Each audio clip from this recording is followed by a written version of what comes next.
can also do a submission.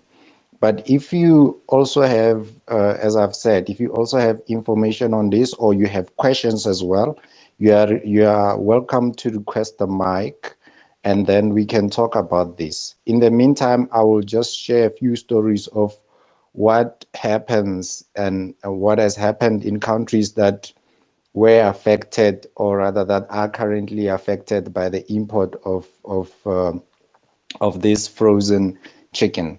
So you must understand that I'm gonna make an example like this before I go to chickens.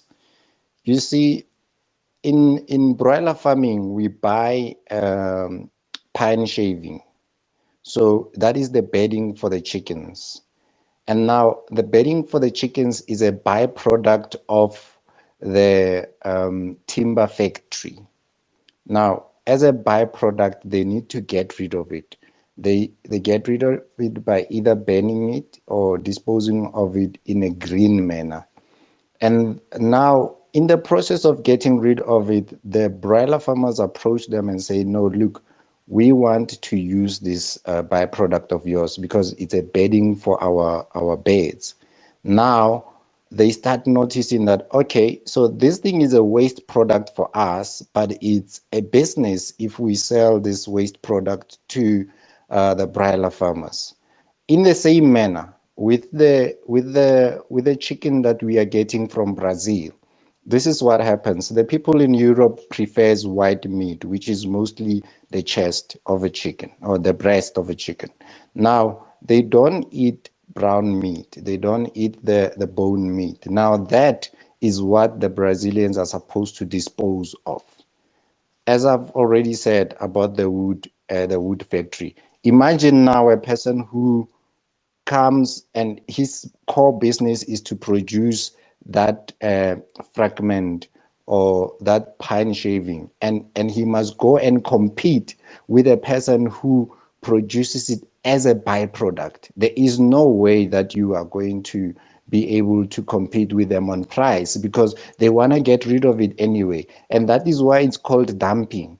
It's called dumping because they have already made their money by selling the parts of the chickens that they are selling to their main customers, which is in Europe and North America. And now they have to get rid of the waste product, which is the bone meat. And they decide, okay, Africa is a litter bin. Let us go and dispose of our litter there. But hey, while we are at it, they eat it. So let's put a price on it. And that is why at the end of the day, you will hear that the local farmers are complaining that we cannot compete with this price. There's no way you can compete with it because it costs me 40 rand to produce a chicken for you, and these guys will come here and want to sell you a chicken, or rather those pieces, for 15 rands. And it might look good for you, or rather to you, to say, okay, but this is a saving for me.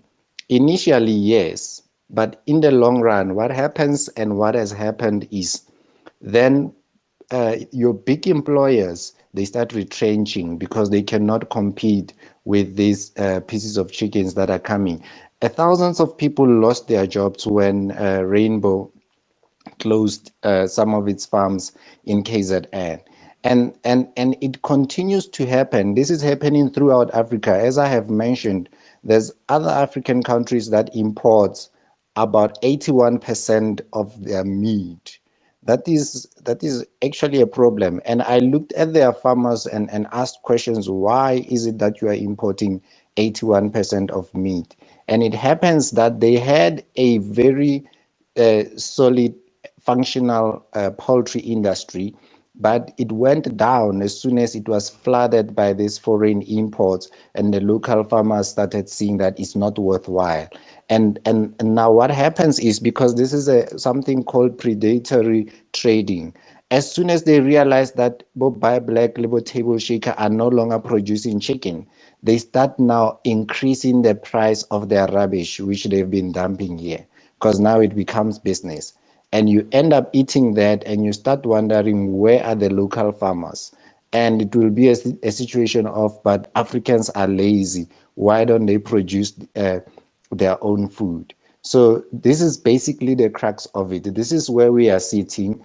This is the some of the challenges that we are going to talk about. How, uh, uh, okay, foreigners, guys, I must make note of this. People who know me know that when I'm saying the word foreigner, I'm not talking about Africans. I'm talking about people out of Africa. So you will now start realizing that what is happening is now we will have a situation where they come into our country, they sell that chicken at a cheaper price. We Everybody rushes to buy it. Frozen chicken, some of it is a year old, as I've indicated on some of my tweets. You go and you buy that thing full of brine and all other things. We don't even know the health of this chicken because Brazil and other countries, they actually don't comply to they say that they are upholding the highest health standards, but nobody's checking them when they're importing. So nobody actually knows. So that is what we want to talk about today. And this topic was actually what can I say? It was inspired by this group which is called Chicken Facts. Chicken Facts is a group of black people who are also funded by the Brazilians to come and push the Brazilian imports in South Africa, and they are fighting very hard for the removal of tariffs. We asked them to join us on tweets. We asked them to join us via WhatsApp. We called them. They don't want to engage. Apparently, their chicken fed.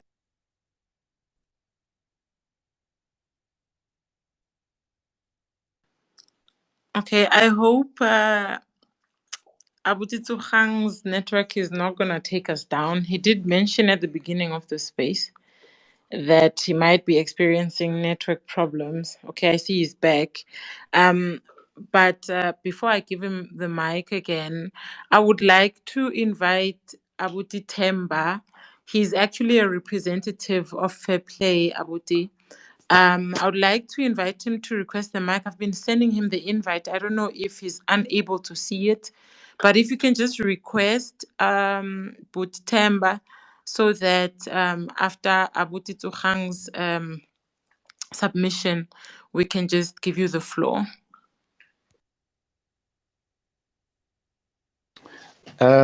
Also, Amanda, am I audible now? Yes, 100%. Okay, I don't even know where I cut because I was just saying a lot of things. I think I've said enough to introduce the topic, and we can take it from here.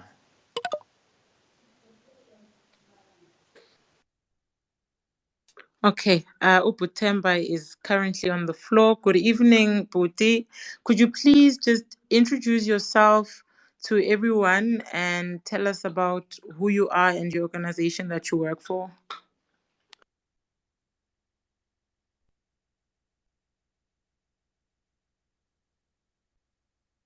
Butemba? Oh, okay. So, can you hear me? Yes, 100%. Oh, fantastic. Yeah, I can also hear you. Yeah, sorry about that. I'm having that moment. Yeah, Chinawam 1970 something, born before technology. So you will forgive me. But in brief, let me first introduce to you Fair Play. And I understand why Amy, which is of Chicken Facts, as they also call themselves, I'll understand why they wouldn't want to come and engage with a key stakeholder like you. It's because they know the facts don't really support them. But Fair Play is a movement that was started about 5 years ago by a group of concerned South Africans. And we were concerned about a number of economic things that were happening, uh, things that not too many organizations had a good understanding, or not even too many companies had a good understanding. So it just happened that one of the founders is actually sitting at a very critical point where he can look at global trade, global economic developments, and he realized that South Africa is going the route that some African countries have gone in terms of predatory trade, what we call predatory trade. And this is when a country's industry or sector is basically invaded uh, by foreign agents. Let's call them that. I heard Tsuhang talking about foreigners and saying I'm not talking to Africans, and I'm also talking here about being invaded by global players in an industry to a point where local industry doesn't exist. And he cited a point Utsuhang, of Ghana, and I'll refer to that as well. So that's how we started Fair Play, to say, look, in South Africa there are industries that are really under siege. There are industries that if we don't stand up and start protecting and start protesting on their behalf, sometimes with their own participation, sometimes without their participation, if we don't help them, they will just go under. And we know if they go under, they take jobs with them. If they go under, they take economic growth for a country like ours with them. And the poultry industry was one of the industries that we said we really need to do something to, because we could see the number of imports coming in. There's good imports and there's bad imports. The ones that we really fight are the bad imports, which is where it's no longer just a normal trade in chicken. It's basically a dumping of chicken portions, chicken pieces, chicken full chicken, and in South Africa. And we knew that if we don't raise our voice as Fair Play, uh, alongside the industry and alongside some stakeholders like yourselves, uh, if we don't help raise this voice both locally and globally, then our chicken industry will really be will be basically be killed off. Let me just use that English to say it will be killed off. We will have people like yourself who are farmers, black farmers in a specific community. You will soon not have an opportunity to sell your chicken because people will be consuming chicken from Brazil. There's nothing wrong with consuming that chicken if that chicken comes at the price that is competitive to yours. But what we have seen in the last 5 years and the years before that was that chicken was landing in South Africa far less than the cost of production in South Africa. So which puts you guys at a disadvantage. Uh, and there's a very simple reason. I think Abu Tsohang again touched on it. It is because people make their money with chicken in their own countries, and then whatever is the remainder of the chicken, they sell it to Africa, and they sell it below the production cost, and that's what we call dumping.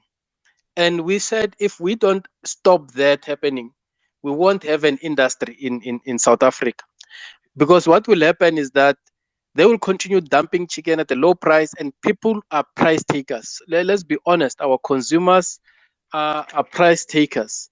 They will buy the chicken that is cheaper when they go to that shopping center or that spaza shop. They will buy the cheapest chicken, and that chicken will be because it's cheaper because the countries where it is manufactured, they've already made their money out of the portions that they like selling, which is usually the breast, the white chicken.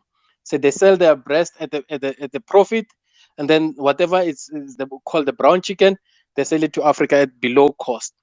And we said this has to stop, because if we don't stop it, the industry in South Africa will be killed off. The small farmers in South Africa, whether black or white, will be killed off. Abu Mama Dlamini, Papa Dlamini, who sell at the street corner, they rear their chicken and sell it. They won't be able to compete with this brown chicken that is being dumped in South Africa. So that's how we came to join up with hands with the various stakeholders in the industry and said, no, South Africa has to take a stand to say we are bringing in tariffs on specific certain type of chickens. We have no problem with chicken that comes in normally and competes with you guys. But we have a problem with chicken that is dumped in South Africa because that chicken is really not adhering to the World Trade Organization rules. Because people, if I produce a chicken for 40 Rand in South Africa, but I'm able to sell that chicken for a full chicken for 25 rand in Namibia, then there's something wrong. So, and that's what we are trying to fight here, to say we cannot have chicken being dumped in South Africa when your cost of production here, it's way higher than what they are selling, and we knew that they are dumping the chicken. But as fair play movement, we are fighting the poultry chicken, or the chicken fight with you guys, and some of the producers here. But well, we also do others. We fight also fighting the steel. We fought the sugar dumping that was happening. We fought the milk dumping that was happening. We actually also tried to help the cotton industry, because there was a lot of cotton dumping in South Africa. Again, it was the same modus operandi, where people make their money with the quality ones, and then they sell the poor ones to South Africa at way below production cost. And with the chicken, we said, if we don't do something, if we don't stand up with you guys and some of the producers who were also concerned, and you will have seen Hammarsdale, we had companies cutting jobs. They were cutting jobs because they couldn't compete with the brown chicken which was being dumped. Fortunately, most of our arguments started reaching the ears of ITech, started reaching the ears of government, and two things came out of our campaigns.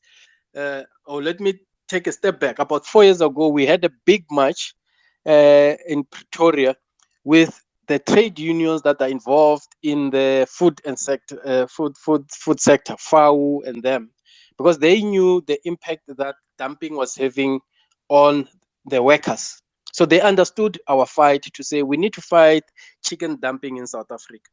So we had a big march, and out of that march, two things that really stands out is that a master plan was drafted, which the industry signed off, and even Amy, the one that actually now last week started making noise about tariffs, also signed off on that.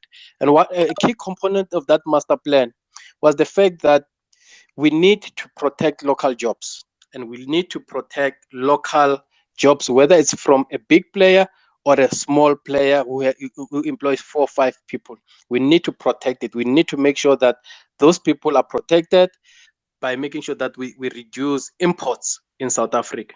Their argument has always been, and I don't want to talk for them, they should have been here, but their argument has always been that South Africa needs imports so that they can do full full consumption demand, or full supply. They're saying if we don't have imports, there will be shortage of chicken.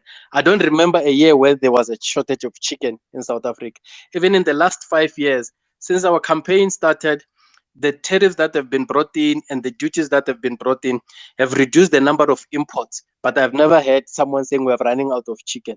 What they've been trying to do is to basically say, allow us to just flood the market with chickens, so that all of you guys on this call, people will stop buying from your chicken, because they will say it's too expensive. They will buy the brown chicken because it's dumped. And the minute they do that, what will happen is what happened in Ghana, where the price of chicken, the minute import the country relied 80%, 90% of its chicken came from abroad, the price of chicken shot up. At some point in Ghana, the price of chicken was more expensive than a piece of steak. And you all know, we all eat at restaurants. We know that steak is very expensive. But in Ghana, it was the reverse, purely because they didn't have a local industry to back them off. All their meat was coming from abroad, and the minute the abroad was the majority, then they put up the prices. So that cheap chicken suddenly disappeared, and people started suffering. I have a sister who's based in Ghana, and she confirmed that story. She works for a church, so she wouldn't even lie for me. She works for a church in Zambia, in Ghana, and she did say chicken is very expensive in that country. So that's the reason why, one of the reasons why we are fighting them, to say we need the duties so that we can protect the local industry, we can protect local jobs. So the one good thing out of the march and our campaign in the last 5 years, as I said, is that master plan that now says, yes, we need to protect the local industry. But part of protecting the local industry, there were also other things that had to be put in place, such as investment, such as government support for small farmers and big farmers, but also support from the big poultry association. And I hope they are doing that. But they had to support you as part of saying we need to build capacity to make sure that when we say we don't want imports, local guys, local players, black and white, should really be playing their role in terms of providing that staple protein to our local communities. So the master plan was one of the big things that really came out of the campaign in the last 5 years. But the other thing is that since the campaign started and since ITEC, so the second big thing was that ITEC, which is the international trade, which is part of government, they actually investigated whether our claims to say that there is chicken dumping in South Africa is true or not. They investigated, and in the last 5 years, they've been putting up duties. They don't just put up duties willy nilly. They put up duties because their investigation shows prima facie evidence, and in some instances, it shows evidence that actually chicken from certain countries is being dumped in South Africa. And there was a study even last year that we released as Fair Play, which was done by one of the economists, that showed that some countries are producing a chicken at 30 rands, but by the time it lands in South Africa, it's 15 rands. And when we ask the question, why is that so? No one could give us an answer. That's why ITEC said there is a serious case here to be investigated. And that's why they put in these tariffs and duties to say it cannot be that you produce something in your own country, you sell it to South Africa at way cheaper than what you produced in your country. So that's why the duties that have come in, the tariffs, and there are various ways. And I'm not really an expert, but there are tariffs and duties. Uh, but that's the fact that they've been implemented by ITEC actually is implemented after an investigation. By global trade rules, you can't implement tariffs without investigating and finding some sort of a prima facie evidence to show that this thing does exist. That's why you're putting the duties. So the fact that we've had duties for some of them for 2 years, for some countries for more than 2 years, shows that it is indeed correct to say there is dumping happening in South Africa, and that's why ITEC took this decision very seriously to say we are going to put these tariffs. The AMI guys that they've been making noise about tariffs last week. I mean, look, the removal of tariffs, and this is my last point before I open up to the other colleagues. The removal of tariffs uh, will seriously hamper the development of the local industry, will seriously hamper the development of small black farmers. There will be a serious impact on you guys. We need to bear in mind that the industry in South Africa, broadly speaking, is between 50 and 60 billion rand on an annual basis in terms of if you look at what the production side of the industry, the chicken industry. It supports almost 100,000 jobs, and I'm sure if we really count all the black small farmers and how the 2-3 jobs that are created through your own operations, the 5-10 jobs that some producers are doing, it, the jobs are more than 100,000. If we remove these tariffs, if we remove the duties, I can promise you we will have this industry in the next 3 years. Because what it will do, these guys will go and take all that brown chicken, dump it in the local industry. Then you guys won't be producing because no one wants to buy your chicken at 45 rand, 50 rand, because they found a corner shop where they can buy this chicken for 30 rands, which is way below the cost of production in those countries, but it's dumping. And the minute people stop buying from you, our industry is gone. These guys, the prices will go back to the normal price or even way beyond, just like the Ghana example. So that's one of the biggest uh, uh, uh, uh, uh, scary part about them saying remove tariffs, remove tariffs. Tariffs are a protection for small players like yourselves so that you can continue having sustainable jobs or businesses or operations, but it's also a protection for the 100,000 plus jobs that we have in South Africa. Without those 100,000 plus jobs, without the tariffs, we are definitely going to see another bloodbath. South Africa can't afford to have another bloodbath. I think that the very last thing that I really would like to mention is that we all know that uh, the AMI people, when they started talking about uh, when they started talking about removing tariffs and had this big thing last week. So what happened? Let me give you the history of this thing. In 2018, Fair Play and PwC commissioned a study which they took to government and asked government to say, can you please consider removing VAT from chickens? Because chicken is one of the uh, best protein sources and the most affordable for our communities. Please remove VAT from that. There's a big study that was done by PwC. Uh, and it was presented to Parliament, it was presented to National Treasury to say, please consider removing that. And then National Treasury obviously rejected it because it will mean that they will lose almost 2-3 billion rand a year. A month ago, just before the last budget, we once again made the call as Fair Play to the Minister of Finance and said, please consider it again. Please consider this VAT. This time around, please consider it because of the impact of the pandemic, people losing jobs, people needing chicken as a meat and a protein source. Please consider this. When the war in Iraq, in Ukraine started, we once again called upon the government. This time around, we even wrote letters, which I delivered to the presidency and National Treasury, again saying we now even have even a bigger problem for why we are asking you to remove this VAT. Because the bigger problem is that the chicken and some of the inputs that goes into this into growing our chicken come from Ukraine. So with this war, the prices of these things will go up. The price of fuel will go up. Soya, which is one grown in Ukraine, it's eaten by some of our chicken. So we wrote to the presidency, I think around, and delivered the letter around the 27th of March, saying please remove VAT because of all these factors. These are the factors that Amy also mentioned in their call last week, but they don't credit it to us, even though they read it from us and then went to make their call. But what they are saying is contrary to what we are saying. We're not saying remove duties. We're saying remove VAT.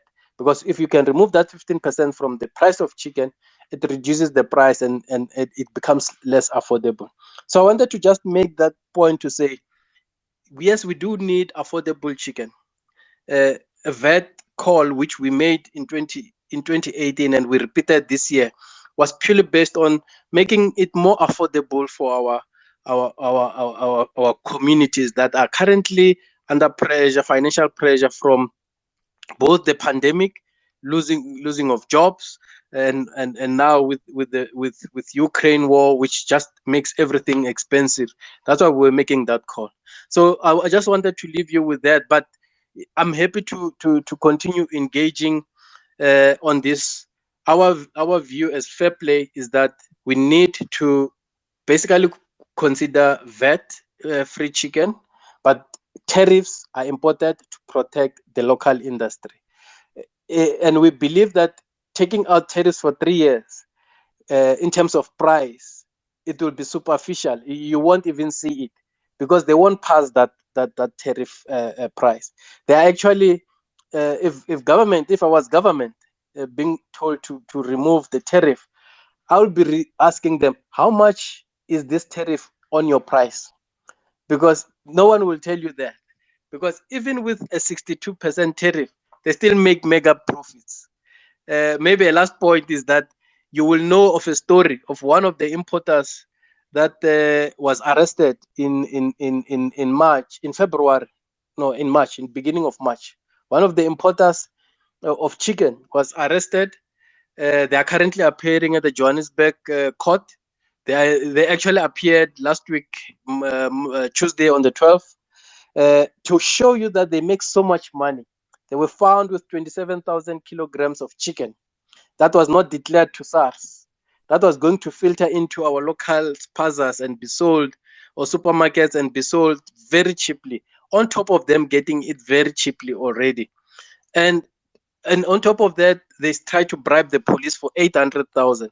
So if I'm willing to pay 800,000 to the police, it means I'm making more money out of that container that was found with this chicken. So let me leave you with that thought for tonight. Thank you very much, colleagues. Thank you so much, Putemba. We actually did host the South African Poultry Association in regards to that very same um, illegal import of chicken into South Africa.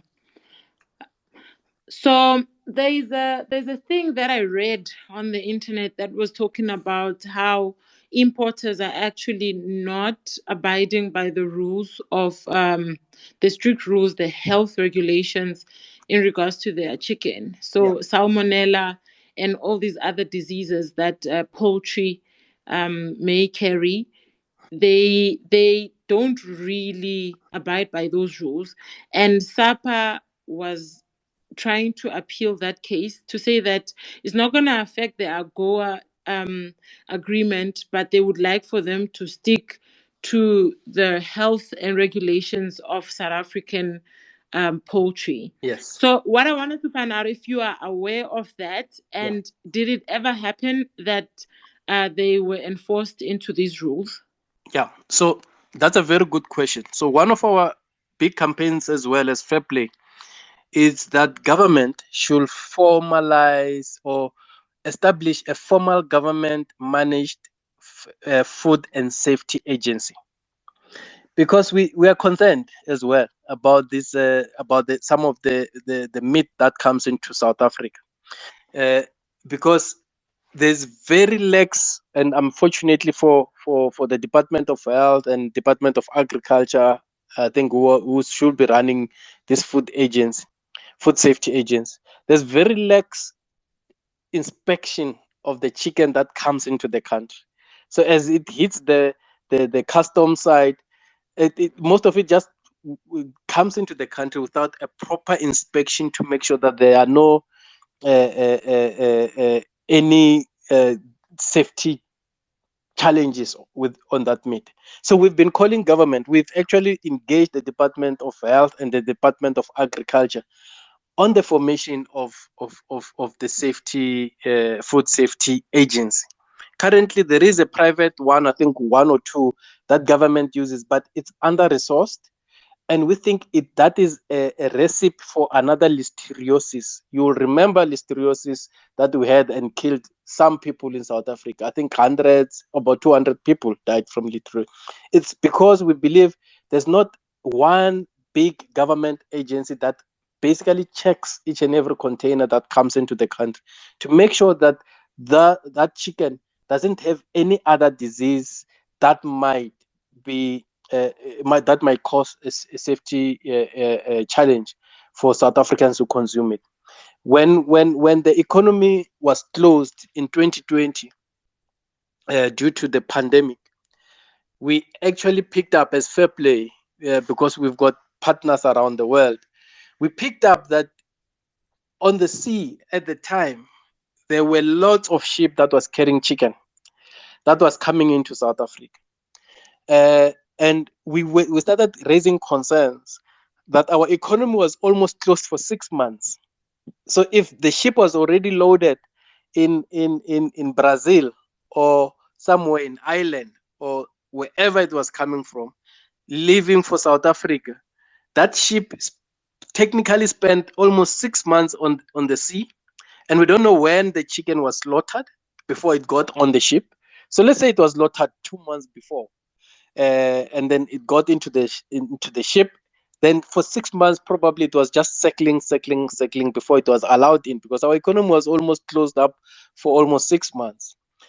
That is a big concern if you don't have a food safety agency as a country, so that those containers, as they are offloaded, your food safety people start checking each and every container to make sure that it doesn't contain anything that might become a health challenge for the country. We raised, and I remember I actually spoke to Newsroom Africa at the time. We actually did some interviews and we said we are very concerned that all these ships that we have been told are waiting to come into South Africa with the chicken from Brazil and other European countries. How long have they been carrying this load, and what are the health challenges that they are meeting at the sea? Because if it's been there for 6 months, then there must be something wrong. Uh, and what usually happens is that the importers, they offload it because they know there's not much inspection. They offload it, they repackage it in South Africa. So it's always a problem. Safety is always a problem. The other challenge that we've been fighting is fair play. Is if you go to mark, well, let me not mention the name of but if you go to some of the big supermarkets, uh, you take that two packet 2 kg packet of chicken, you look at it, it will say it's a product of this country and that country and that country. Sometimes they name up to 6 countries.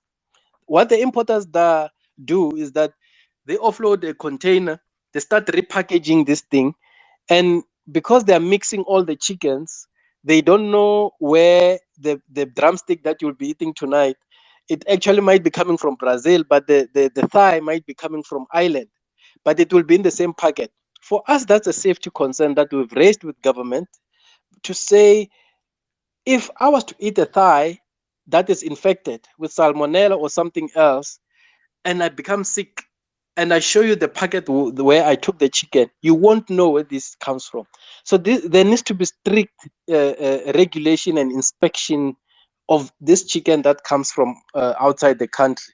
And government understands the challenge, but unfortunately, I think at the moment they don't have capacity.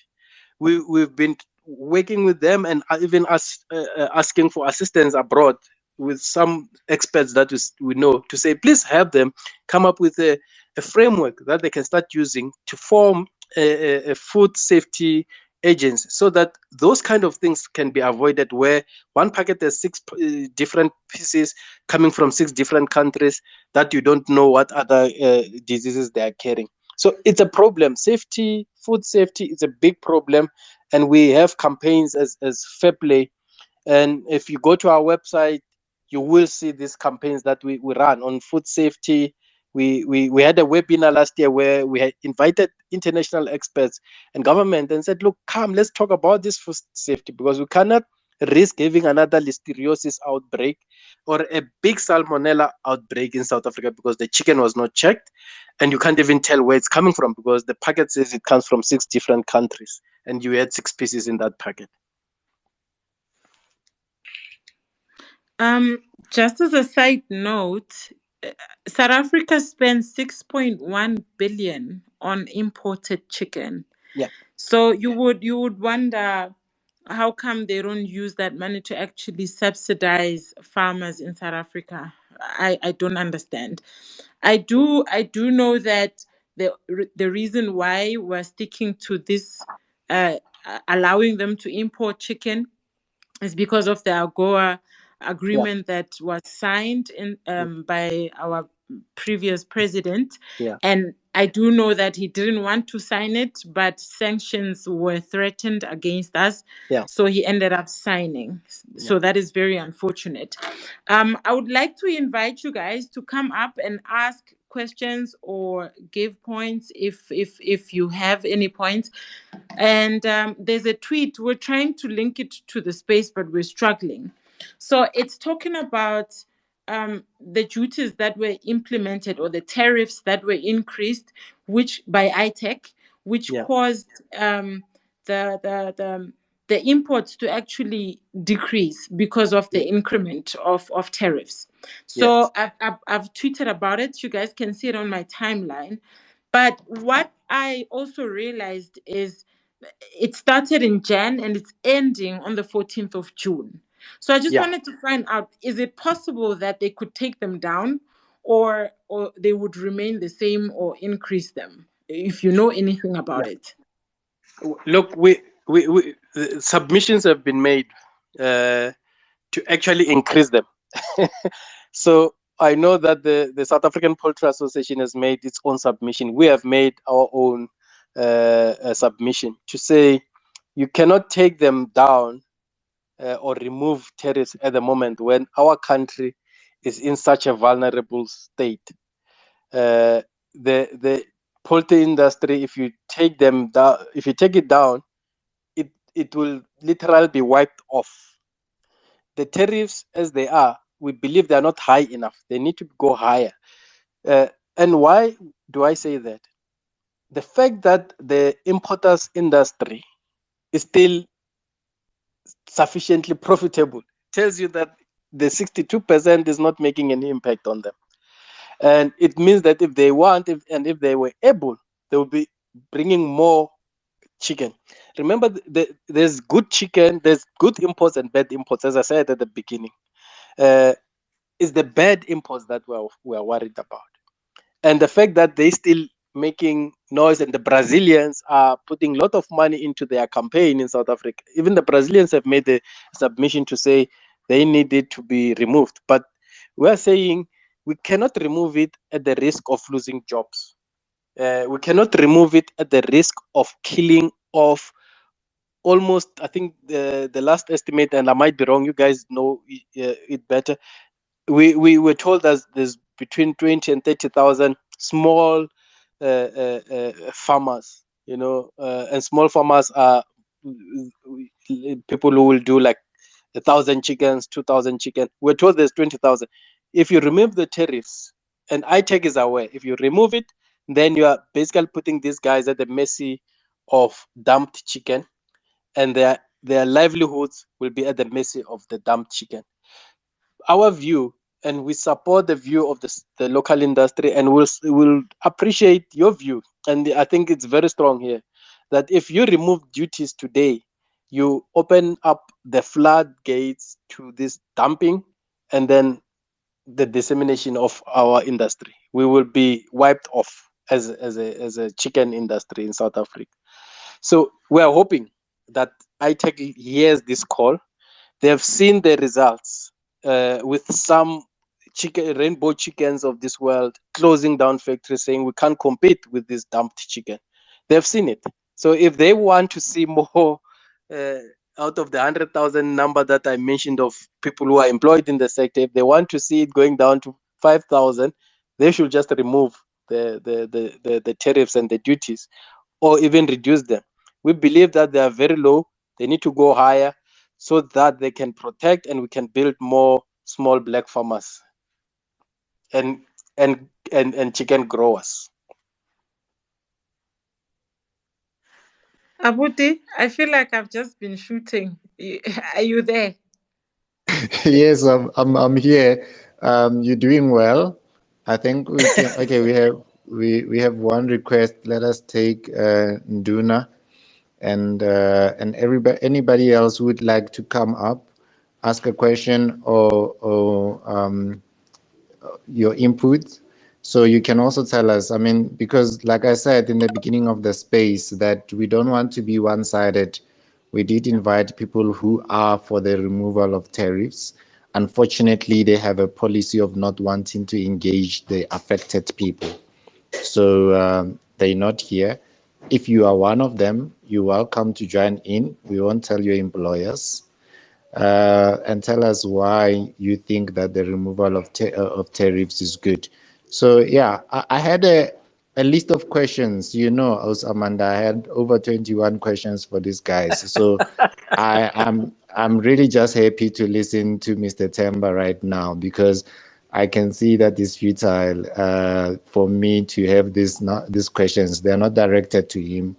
They were directed to the chicken facts who's refusing to talk their facts. I think they're Googling their facts because they also don't know what is the cost of chicken in South Africa. So, yeah, if you are here, I see also, okay, I'm not going to mention your name, but guys, I know you. You can laugh at yourself. Some of you were challenging me on this removal of tariff thing, and I invited you to the space. Thank you for coming, but now request the mic. and let's talk about it. Let's hear your views because some of you had strong views on this. Yeah, I think we can move to Nduna. You can make your submission. And I must also say, Amanda, just to remind you that ESCOM has now implemented some stage 6 or whatever it is. I see that I will experience load shedding at 8 o'clock. If it does happen and we're still in the space and we have a lot to discuss, I would like to ask you to please start the space should it crash so that we can continue. Nduna, the floor is yours.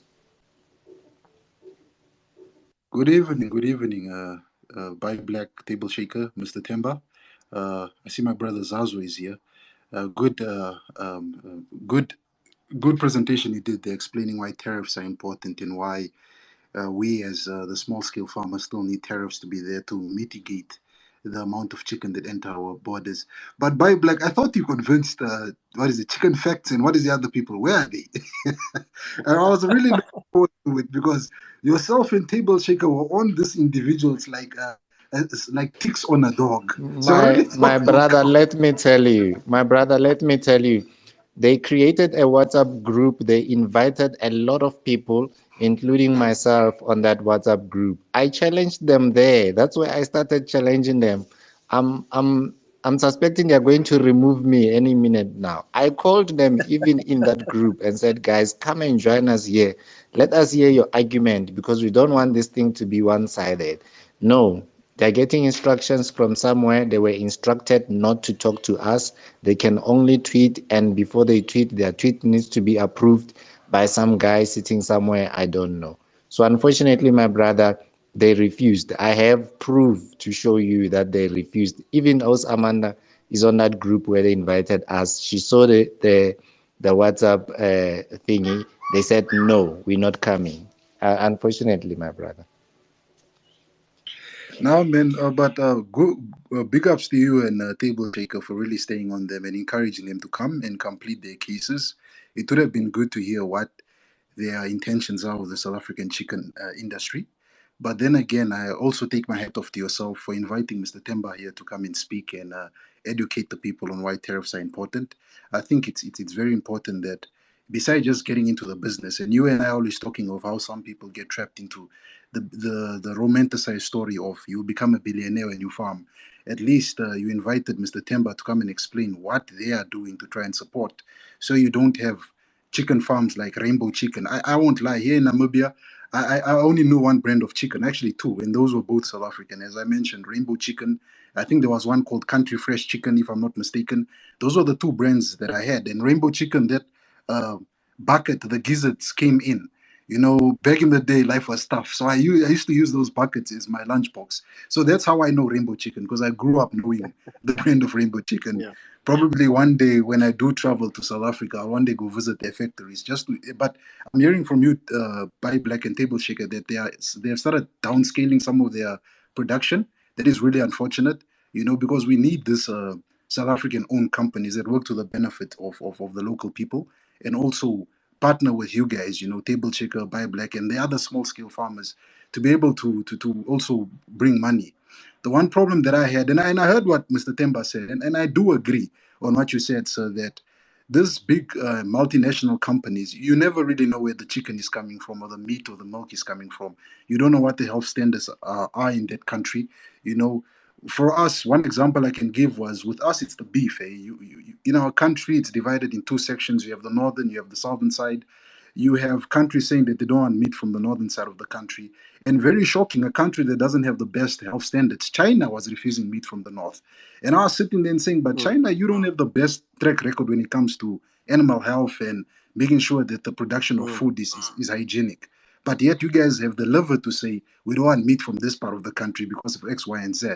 But Mr. Temba, keep up the mm, good work. I also just want to find out, Mr. Temba, you said you guys keep track of chicken that enters your country through the ports, but you also keep track of the informal borders that people create themselves to bring in these things. Because I know these multinational companies have thought about everything and have agents on the ground who think of everything. For example, if you guys mm, try and close the port to them, won't they just say, "Hey, let's enter through another method to enter South Africa"?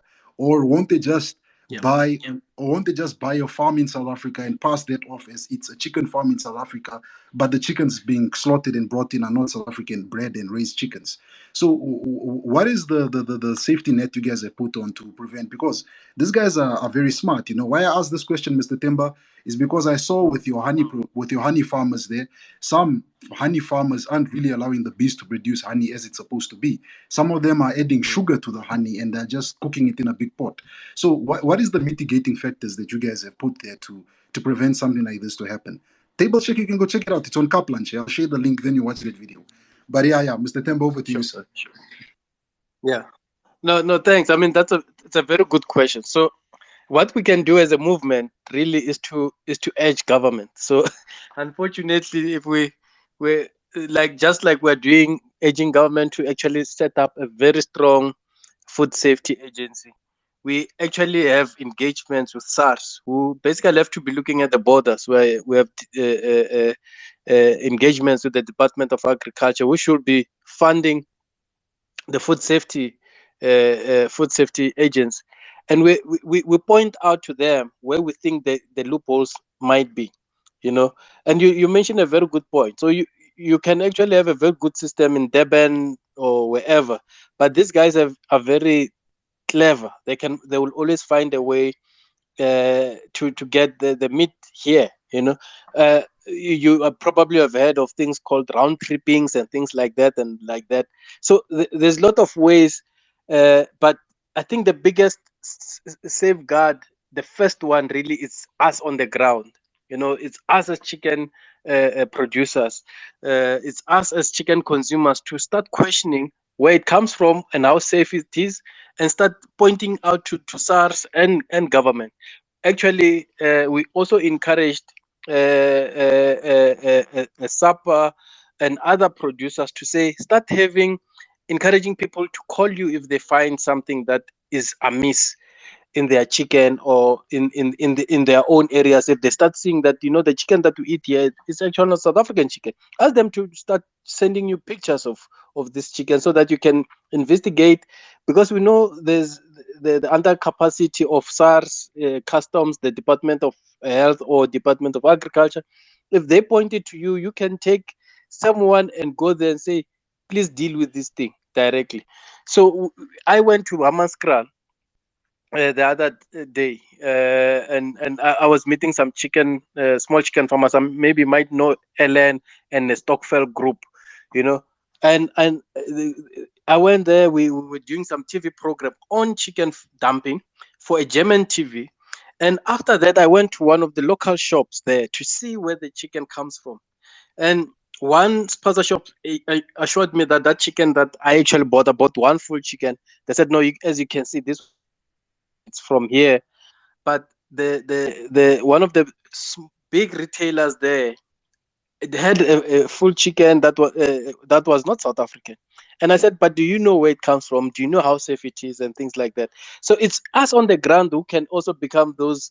Uh, uh, I'm not saying we can become monitors, and we start blowing the whistle to say we think these areas are actually selling chicken that actually compromises the safety of our people, but also chicken that undermines our own business. And if you look at the pricing, some of it you'll actually pick up that this chicken shouldn't be sold at that price at those areas, and that immediately tells you that actually it's chicken that has been dumped or illegally smuggled into the country. So we should be the first people that are, and I know this is a difficult concept for South Africans. I'm not calling for a Dudula movement, but I'm just saying we need to be more vigilant. We need to be more aware of the impact of dumping and illegal chicken, and so that we can start blowing the whistle. SARS, we engage with them, I think, once a quarter is fair play. But I can tell you today, in most meetings, they will say, look, we want to do more. We want to do more. Let's join hands. Let's join hands. But are they putting more boots on the ground? We're not seeing that. Maybe in the future they will. The same with the Department of Agriculture. I can also just tell you that, I mean, I spent 2020, oh no, 2020 and some parts of 2021 with Fair Play.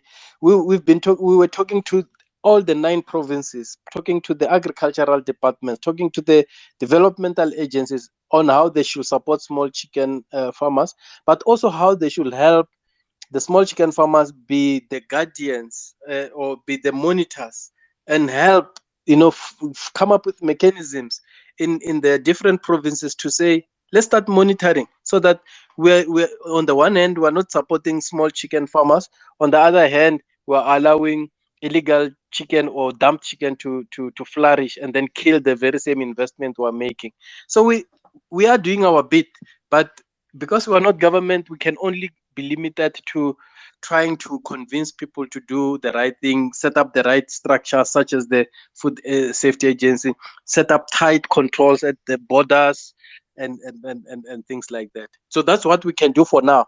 I'm hoping that with this kind of discussions, and as it reaches the right ears, maybe they will feel the pressure to really set in motion those structures, the food safety agencies, the tight, strict controls at the borders, and things like that. Are you covered, Mitch? Okay, it seems we have lost Mitch. I would just like to say, Mr. Temba, that honestly, I was not aware of fair play up until a couple of days ago.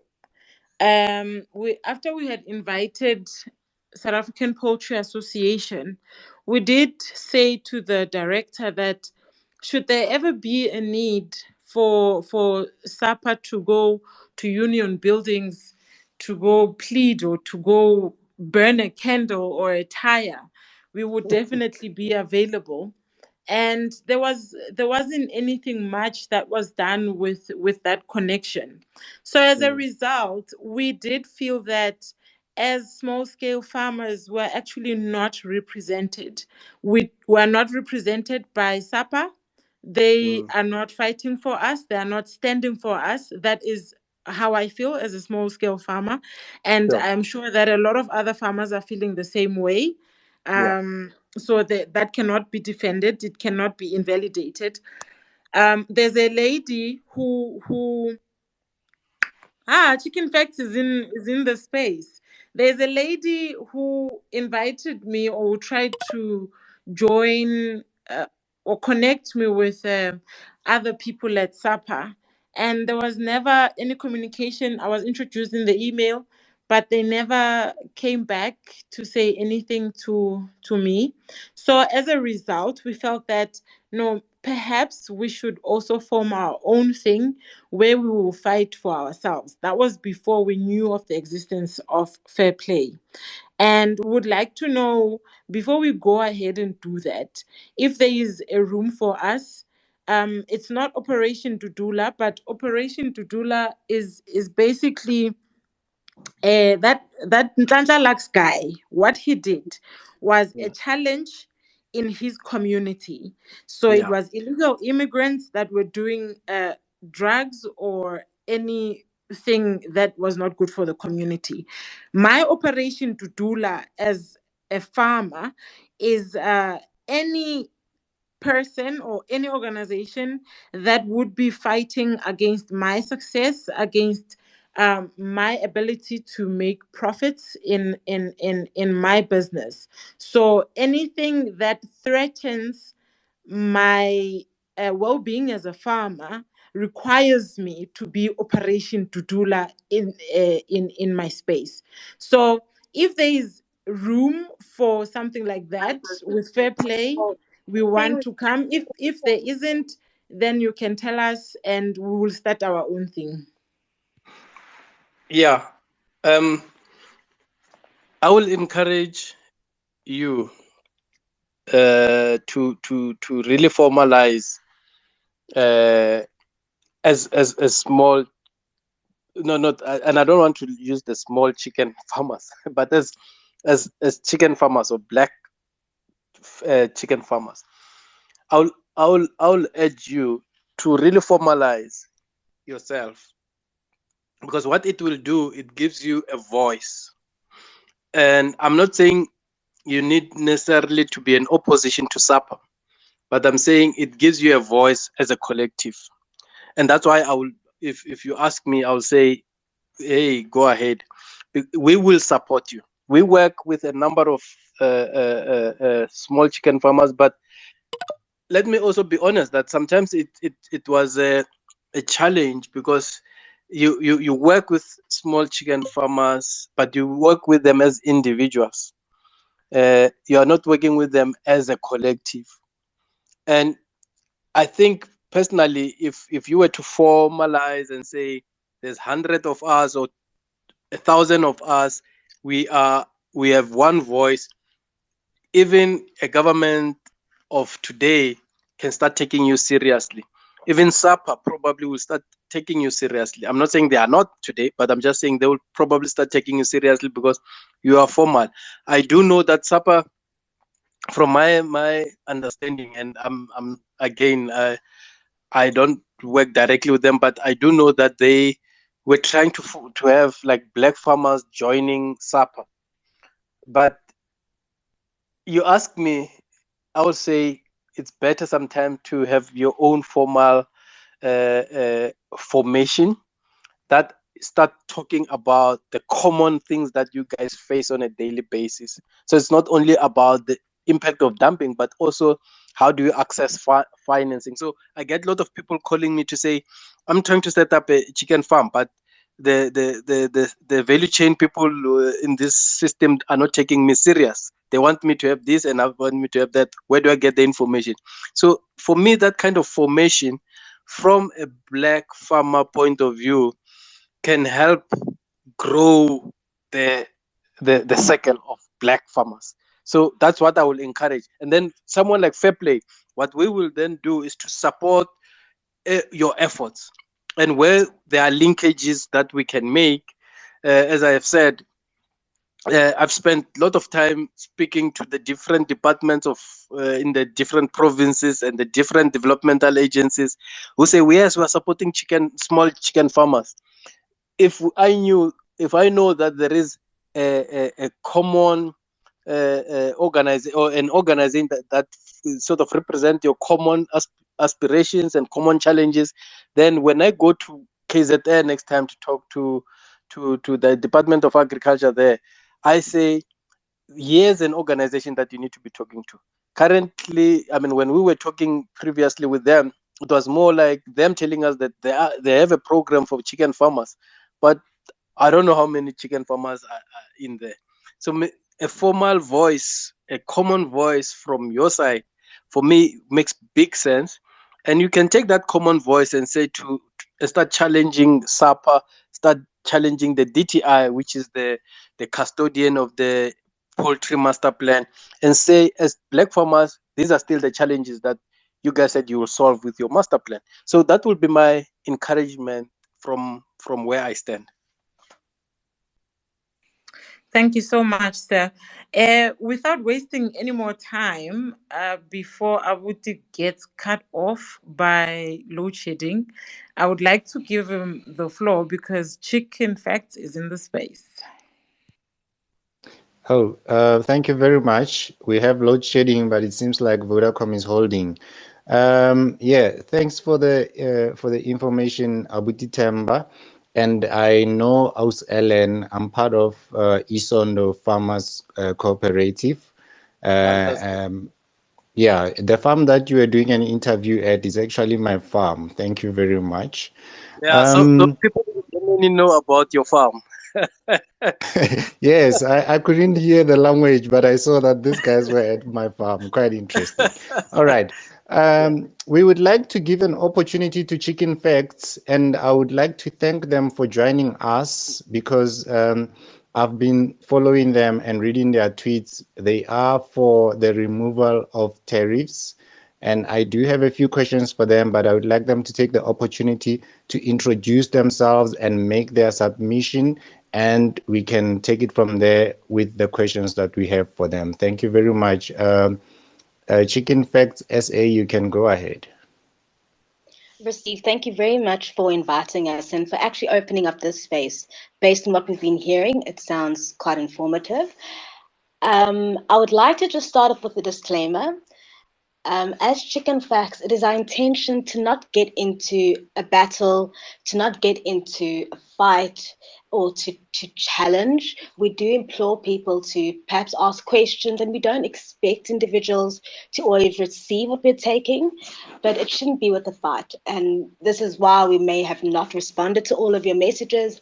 This is why we may have not have wanted to have joined in any case, not because we don't understand our side, but because it's not our intention to have a battle. But be that as it may, things have happened. I'd also like to just state quite clearly what Chicken Facts mandate is. Our priority when it comes to this removal of tariffs and VAT is, quite frankly, it's for the consumer. Okay, it's for the cash-strapped consumer. We have seen as SAPA has made documentation of this for the past coming months, even since last year, 2021. We had seen in their poultry bulletin that they did see this coming, that they did see the prices increasing. And of course, we've had the Ukraine war that does have an impact. And of course, petrol prices have increased and food inflation. The consumer already, whether you're a farmer or not, you know, the likes of individuals such as myself and other people, they are feeling the crunch of prices. And that's where the intention was. I just need you to please understand that. Um, Secondly, we just implore you, rather than understand the small farmer feels threatened by this tariff removal, because what it can mean is that floods of imports can come in. But this is the reality. The reality is that when it comes to tariffs, there is a quota that the Poultry Master Plan has set, right? Even if the import side wanted to flood imports, they can't. They cannot do it. Why? Because they align themselves with the Poultry Master Plan. Therefore, the quota has always been 80-20%, right? So 80% of 80% of local production is implored, and local production, from what our understanding is the top five, the top poultry producers, as well as small farmers as well. And that's what your contribution is. And the other 20% is imports. And this, again, we need to reiterate, it's because it's been proven as fact over the years that local producers unfortunately don't have the capacity within themselves to feed the nation. We have 60 million people in this country, and they need to be fed. And chicken is the cheapest source of protein, and we want to keep it that way. So that is another disclaimer we'd like to make. Next up, we'd also implore you to ask questions, right? As we stated, that our main priority is not small farmers, that's not our mandate, but we implore you to ask questions as to why is my South African Poultry Association, SAPA, not supporting us with funding, right? And having received 1.4 billion rand as from the Poultry Master Plan, as of, we can trace this back to 2018, and with the Poultry Master Plan states that transformation should be accounted for. More support should be given to for farmers in terms of bursaries, in terms of infrastructure, whatever that land may be. Why are we not receiving that funding? Why are we not receiving the support that we need? We can't answer those questions for you, unfortunately. We can't answer those questions for you, but that's something that we've been trying to understand from SAPA. When we do ask them, they do not have a response for us. When we do ask them if they can just give us proof or documentation of the contract growers that they've supported and given over 100 million rand, they cannot report account to us. So it does just raises a lot of questions, and perhaps their side is clear. Perhaps they've done phenomenal work, and perhaps there are some recipients in here. We just implore you just to ask those questions. I would also like to just provide a statement to Madam Table Shaker that was talking about a body that can support them. we have a really good Sorry, Chicken Fact. connection. Sorry to cut you there. Sorry. Yes, You are talking about a lot of other organizations, and you are not answering or speaking to the question, which what is was the question, ma'am? we asked that you guys please speak on the removal of tariffs and why you guys support it, or because Noted. that is the reason for the space. And now you're Mm-hmm. talking about the master plan and SAPA and all of that. Could you please Mm-hmm. come back to topic? Noted. The reason why I was addressing a different organization was because you were deliberating within your conversation. The only point that I'm going to make to that is a FASA is an organization that is in support of small emerging farmers. That is our point there. Now, when it comes to the removal of tariffs, we then come to our point of, as we said initially, it supports the cash-strapped consumer. If those tariffs are removed and we have received support from it, obviously not within the small farmers, but we have received support. The reason is how do we alleviate costs within the poultry sector? Because that's our focus. And there have been calculations that have been made that should that be removed, there is a 33% decrease that can be accounted for. That's our standpoint on that, and we'll leave it at that because that is the best that we can provide in your I, concepts. I allowed Chair to ask questions. uh, Um, yeah, you are allowed to ask questions. So what we will do is perhaps we will do this. We will allow the members of the panel to ask one question each. And we can also allow Chicken Facts to ask questions as well. So I'm not sure who we are talking to from Chicken Facts. If you don't mind telling us who we are talking to. Sorry, yes, I can. I'm going to give this information to you as confidence, but I would prefer that you don't drag my name throughout the public. Um, No, we wouldn't do that. I just mhm. wanted to know who we are talking to. That's all. Noted. My name is Lungile from Chicken Facts. All right, fine. I just want to ask you, so is Chicken Facts SA a legal entity registered in South Africa? Noted. So, as based, I need to also understand why is that information relevant? We we were established under our client, which is Amy, and they would then have the rights to that information. Okay, no, that's important. That was a little bit important to me because I need to know who I'm talking to. Otherwise, I could be talking to an imposter who's claiming to be Chicken Facts. You see what I'm saying? I That's do. why I wanted to make sure that tomorrow we don't hear that you guys saying that somebody was acting as you on the space. That's important. So okay, I'll give other members of the panel an opportunity to ask questions. I just want to address a few things. First of all, it's a false claim that the South African farmers are unable to meet the demand of the consumers in South Africa. We are able to meet the demand, and that is the reason why we've seen big players in the industry retrenching and lowering their output due to the fact that they couldn't sell. In my DMs right now, I have a lot of farmers who are asking me to help them sell their chicken because they are unable to sell. So that would simply mean that we have the capacity to produce. There is a lot of us. There's over 800,000 small scale farmers. And I wanted to ask, actually, my main question to you is how will the removal of tariffs help these 800 small scale farmers who are also employers of 2 or 3 people? How will the removal of tariffs help them? And then after you ask that question, we can then move to the next member on the panel who wants to ask a question. Thank you. Noted. Thank you for those questions.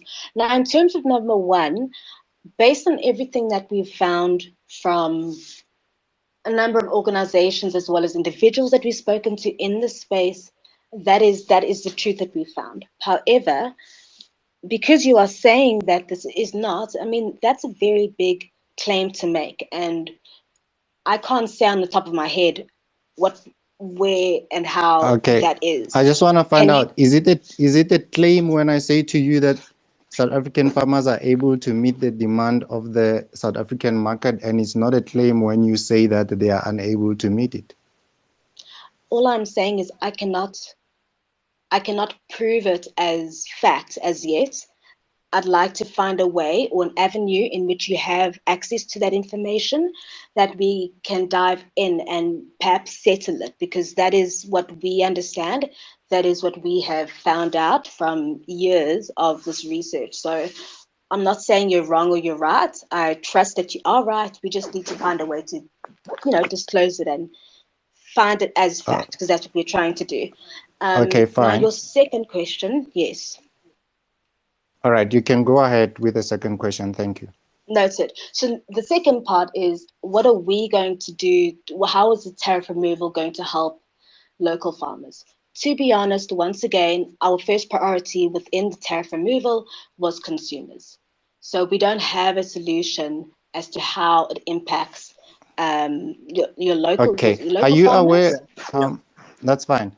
Okay, I'm gonna ask one last question quickly and move to Mr. Temba. Are you aware that when you remove tariffs and you flood South Africa with imports, those 800,000 small-scale farmers are going to get out of business? And what guarantees us that whoever is importing chicken into South Africa will keep supplying us with chicken when we have a shortage? What guarantee do we have that wherever this Noted. chicken comes from, they have a demand that will continue, even when they face challenges in their own countries, they will continue supplying us? Do you have Noted. guarantees on that? All I can say to you, and I'm just going to go on based on the knowledge that we have, the poultry master plan is set in place to support the small farmer. The poultry master plan is set in place to not allow for that flood of imports. That's what I know, and that's what I can attest to and prove it to you. So that's why we feel that one shouldn't feel too concerned, because they are there. And but I do understand your concerns. I would just implore you to review the poultry master Okay, plan once again. I'm gonna move to Mr. Temba. I am concerned because once a chicken comes in and it's going at 20 rands, well, I'm selling my chicken at 40 rands. Obviously, that means I'm going out of business. Mr. Temba, Noted. you can go ahead.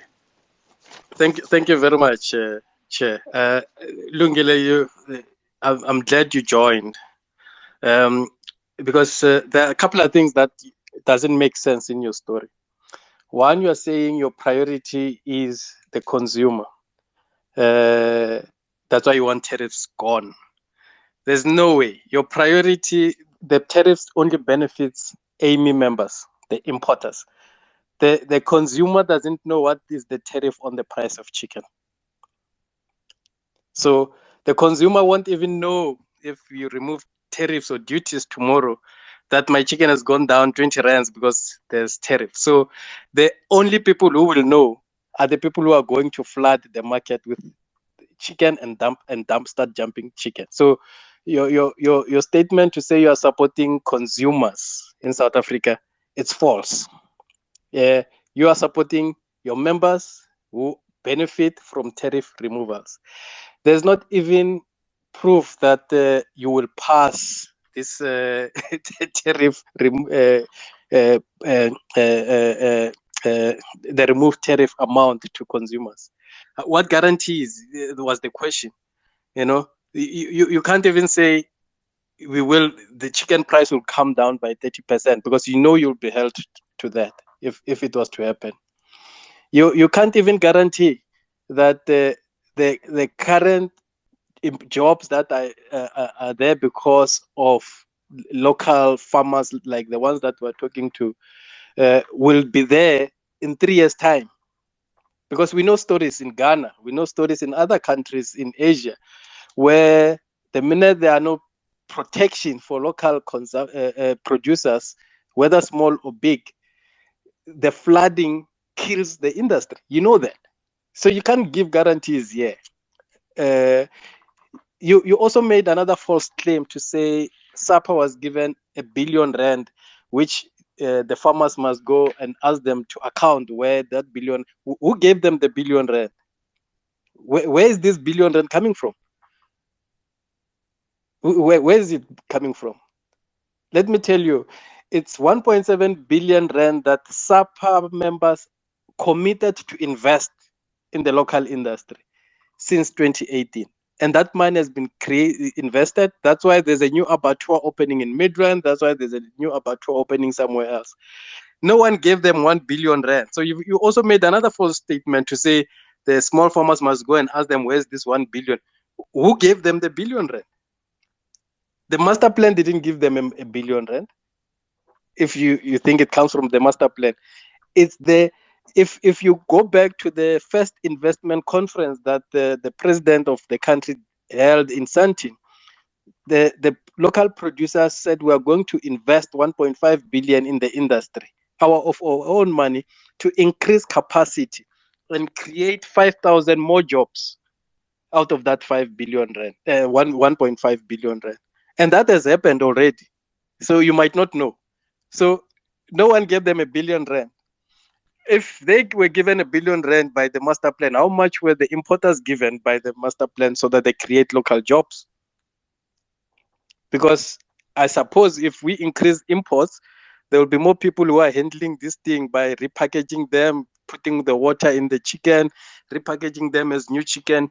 So how many jobs are importers creating? You know, so I think you've bent the truth a bit somewhere, and I'm not picking up a fight with you, Lungi.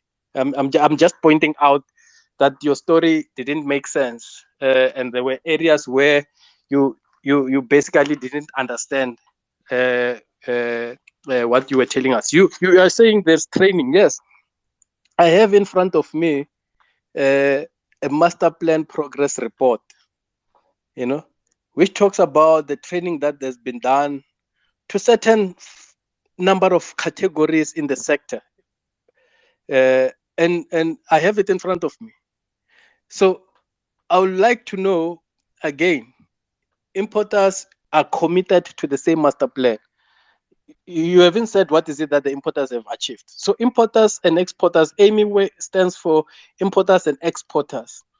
They committed to actually start exporting South African chicken produced by these farmers that we have on these spaces, export it to countries, other countries, Europe, Asia, Saudi Arabia. They have, in the past 3 years, they haven't said whether they have actually exported anything from these farmers.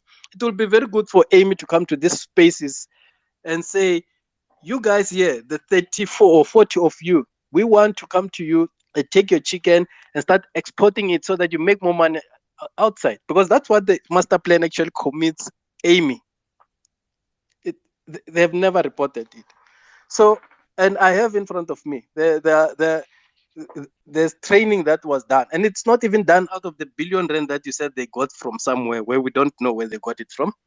There were 125 biosecurity training and audits that were done in the last year alone, sponsored by these guys. There are state veterinarians that were trained.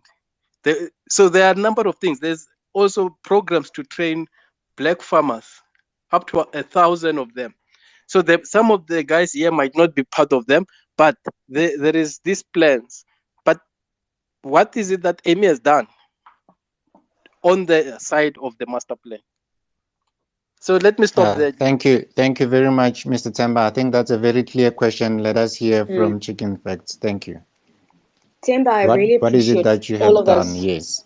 Noted. Temba, I appreciate all of those questions, and I'm going to try and go through them one by one so that we just get to it on that basis. So number one, you're saying, how does the consumer know that there's a decrease? What I can say is the consumer knows how they are affected, right, in terms of the chicken prices. I mean, your RCL CEO made had an article about it. I recall the IOL publication. What I can say is that consumers know how anything affects their pocket. If they have a look at the poultry that they're buying and they see that it's 5 Rand cheaper, 10 Rand cheaper, 20, 30 Rand cheaper, they know. They know, and I don't think there's any other way that we can explain that, but you do know. I understand my own mother is always counting and seeing how much is the difference. Now, my second response, right? So I had to look for and made all these notes. Then you said, where did the money come from?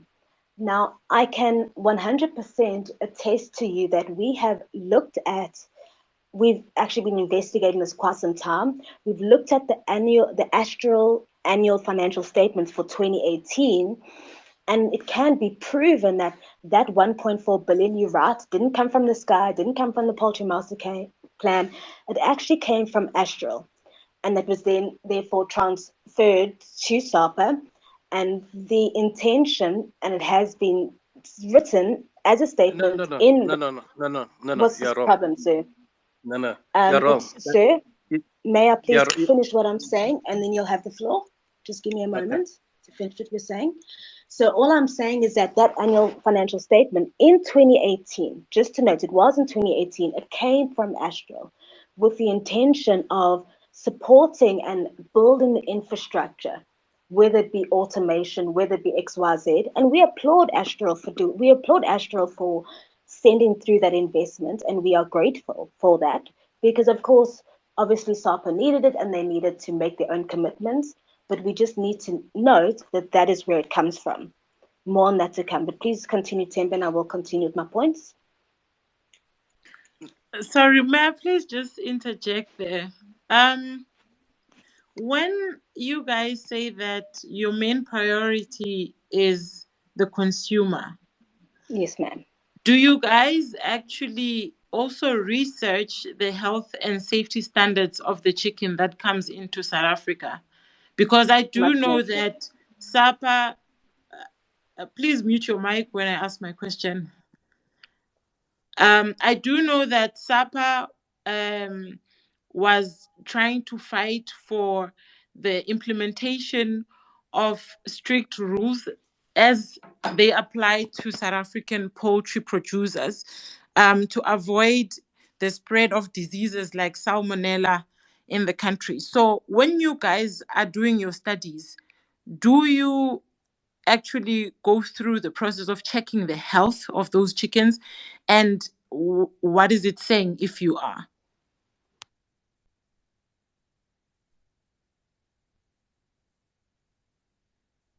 Noted, I'm happy to answer that. My only request would be if you can wait for those questions afterwards so I can get through Timber's questions, but I'll address this now.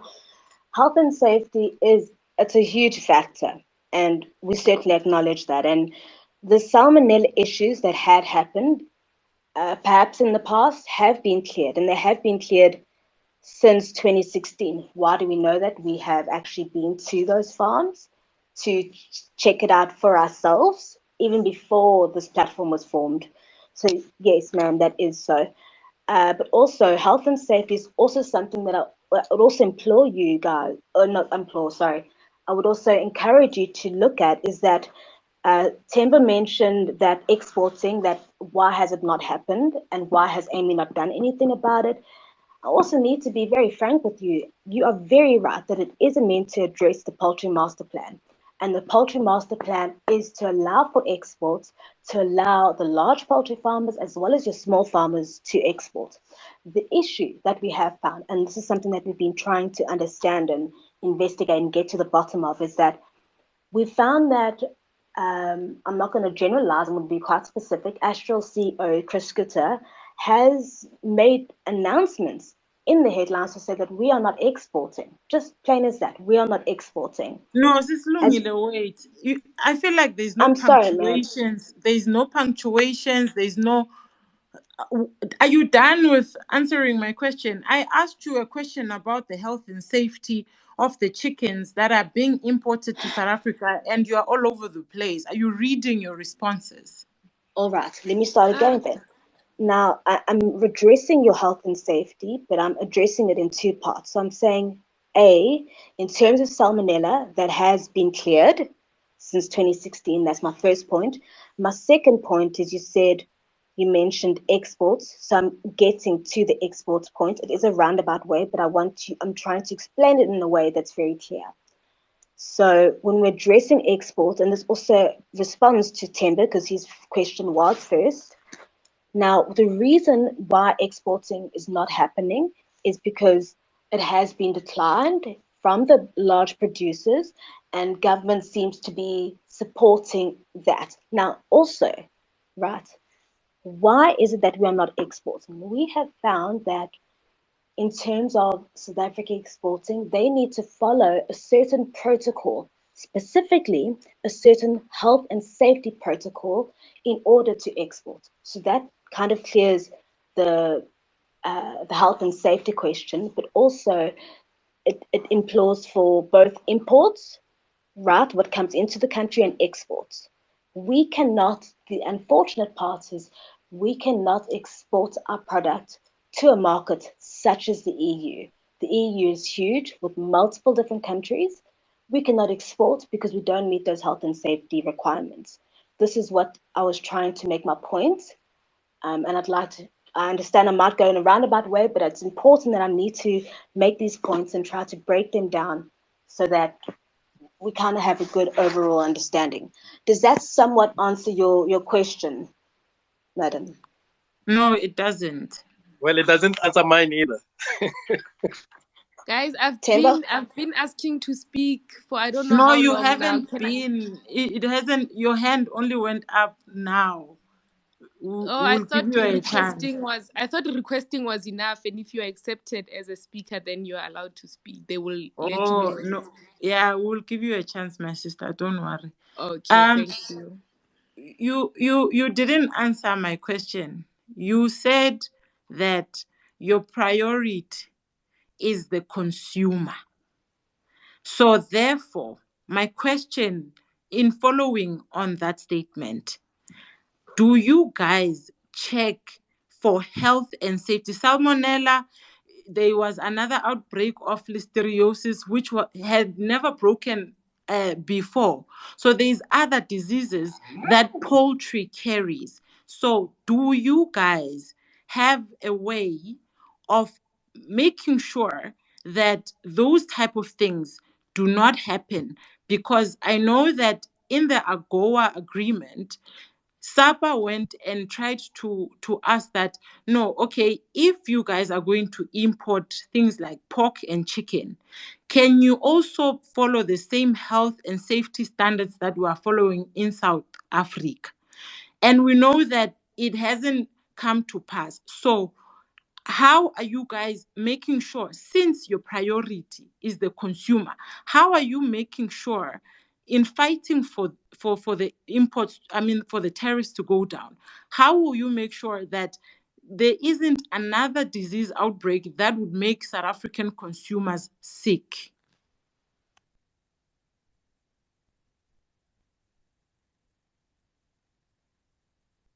Noted. Thank you once again for just explaining it. So what I can share as well is that we have had a specific conversation with the chief veterinarians on the import side from the DTI about their processes. And hence why we haven't yet brought it up, because those processes were very clear. They have a specific system. Honestly, I'll be very frank, I can't recall all those specific systems, but I'm very happy to send it through to you in one of our fact sheets, Madam Speaker. I'm very happy to do that, but I just, your brain only takes in so much, but I'm happy to send it through to you.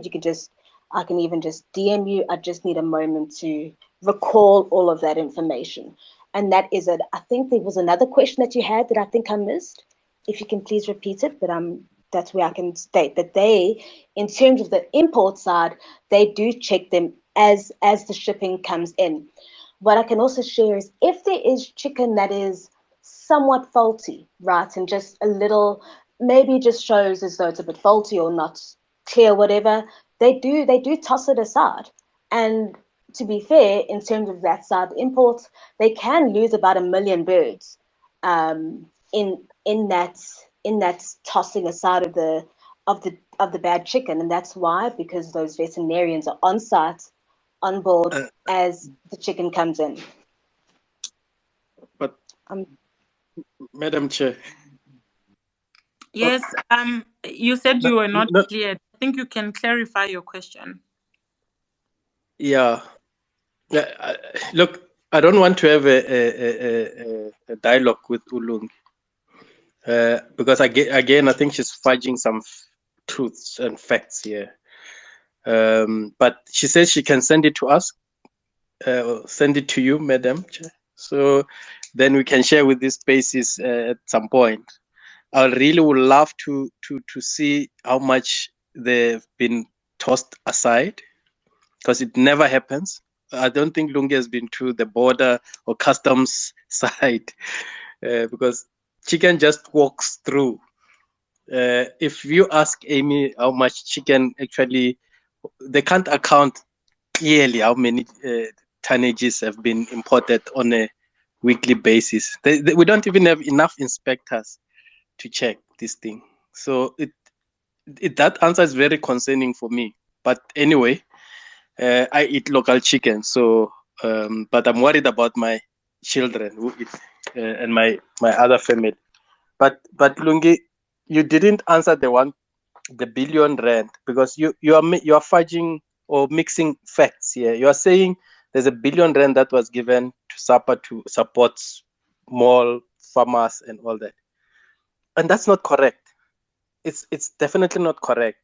I won't ask you to withdraw, but I'll ask you to go back and check your facts and just speak to the madam chair here and the said chair, because your facts are incorrect and it is misleading to these spaces. So please go back, check your facts uh, about all these things that you are mentioning about the billion rand and things like that.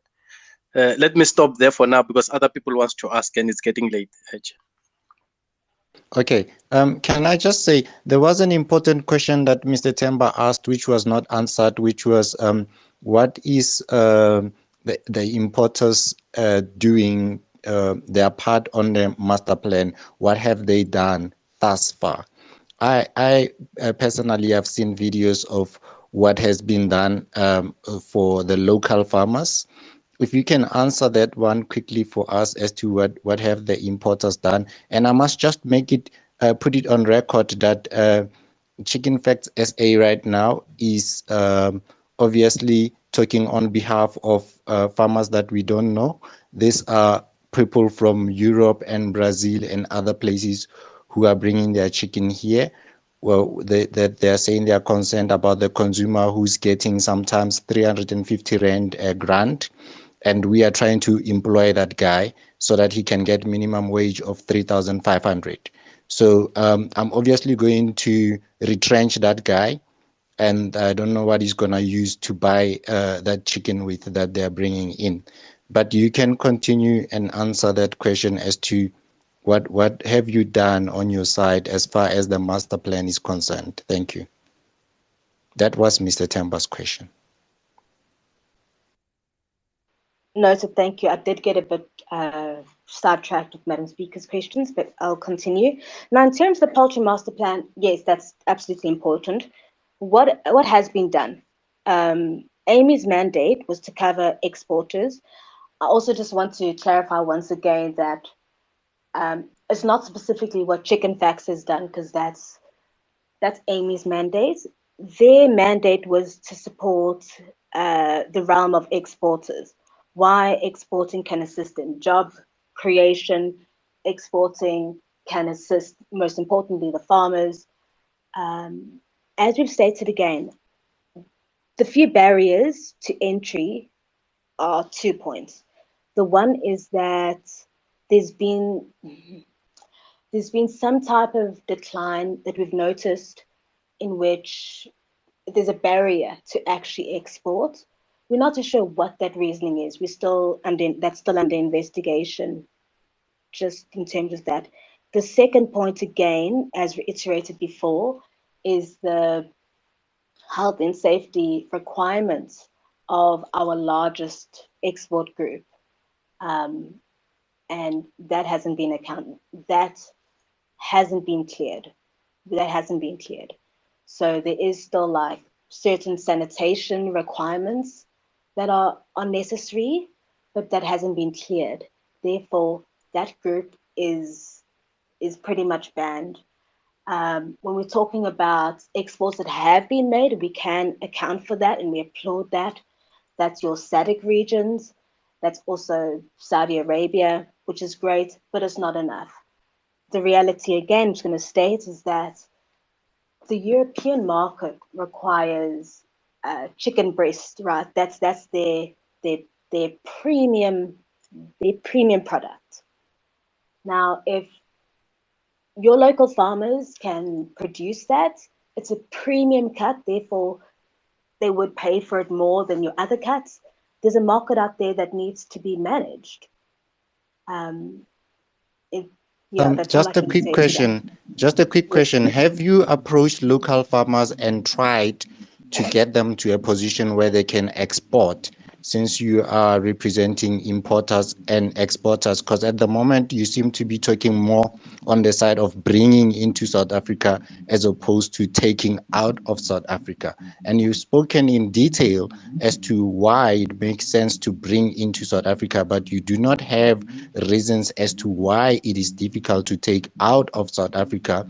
And this goes for the whole of Africa, because at the moment, Ghana's poultry industry is on its knees due to the flood of imports.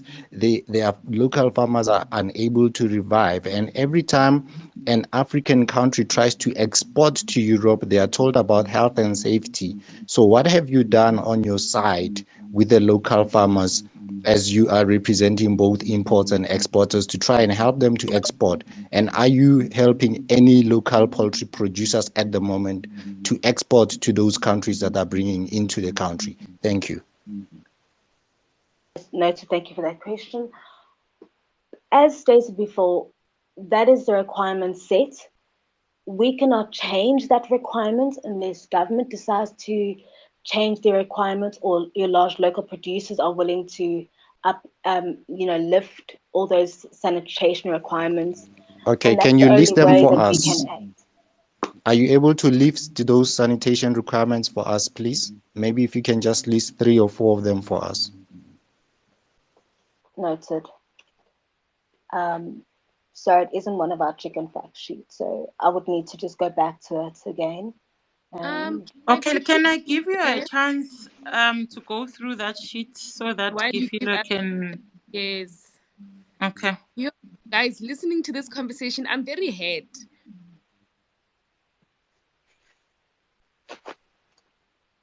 Gifila, you have the microphone. Oh, yeah. How am I saying such important things with my mic off? Okay. I'm saying that I'm very hurt and disappointed at how this was supposed to be a space where everybody is engaging each other. But because you guys have been wanting Chicken Facts to come on so much on this space, you are just now making this conversation about the two of you. And it's starting to sound very personal, because I do understand that as a poultry farmer or as a farmer, you are out here to protect your interests. I think Buy from Black People Every Day did mention that he's protecting his own interest as a poultry farmer, and I definitely understand that. But I think that this needs to be a conversation where everybody's involved. I'm not part of any farming. I'm not a poultry farmer. I'm a concerned consumer. I'm a concerned citizen who takes poultry as an everyday staple. Doesn't it? So I think it would be very good if you guys allowed us to come into this conversation and don't take it very personal, guys. And what I do enjoy about hearing Chicken Facts giving us the answers is that sometimes, guys, facts is not something that we would like to hear, even though we know that they are not good for our own personal interests. We can speak facts, and people have the right to not want to hear those facts, but a fact is a fact whether we like it or not. You understand? So I just think I'm hearing where Chicken Facts is coming from, and I'm hearing where you guys as farmers are coming from. And I think the people who are supposed to be part of this conversation and giving us answers aren't on this platform. You understand? So it's very, very important to note that just because Chicken Facts or Lungile right here is not giving you answers that you guys would like to hear, doesn't change the facts or whatever research that has been put out there. Like I said, I'm not a poultry farmer. I'm just here because I like to know what's going on in the world, what's going on in different industries so that I'm an informed consumer. But the way this conversation is going, I think you guys are looking for answers from Chicken Facts or from Lungile that they can give to you simply because it's not what you guys would like to hear Okay. and because it's not supporting your interests. Thank you very Awesome. much. Awesome. Thank you. Sorry, I would say, may Thank I you. please interject? All right, Given that's where fine. I think you were not here at the beginning of the space, it was stated that the conversation started on WhatsApp with Chicken Facts. Hence, we had Poultry Spaces on this day. We were not going to have Poultry Spaces today. We specifically scheduled Poultry Spaces today so that we can get answers from Chicken Facts, who started a group and a conversation on the timeline in regards to the removal of tariffs. And we invited Fair Play because they've been also investigating or reading up on issues in regards to the imports of chicken into South Africa. Unfortunately, this was not going to be an educational space to other people. Yes, if it happens, we are very much grateful. But the reason for it is so that us as Black emerging farmers come to an agreement of building something to protect ourselves, because we do not feel protected by any organization that is existing at the moment, because everything is affecting us negatively. If tariffs are removed, we are going to go out of business. Our employees are going to go out of jobs. So unfortunately, today is really just about us and understanding why Chicken Facts is standing up for the removal of tariffs on chicken into South Africa. Unfortunately, that's what the space is about. And that is why when Chicken Facts came into the space, we stopped everything to focus on them, because they are the ones that started the conversation on WhatsApp and then said, let's engage on the timeline. Unfortunately, I was.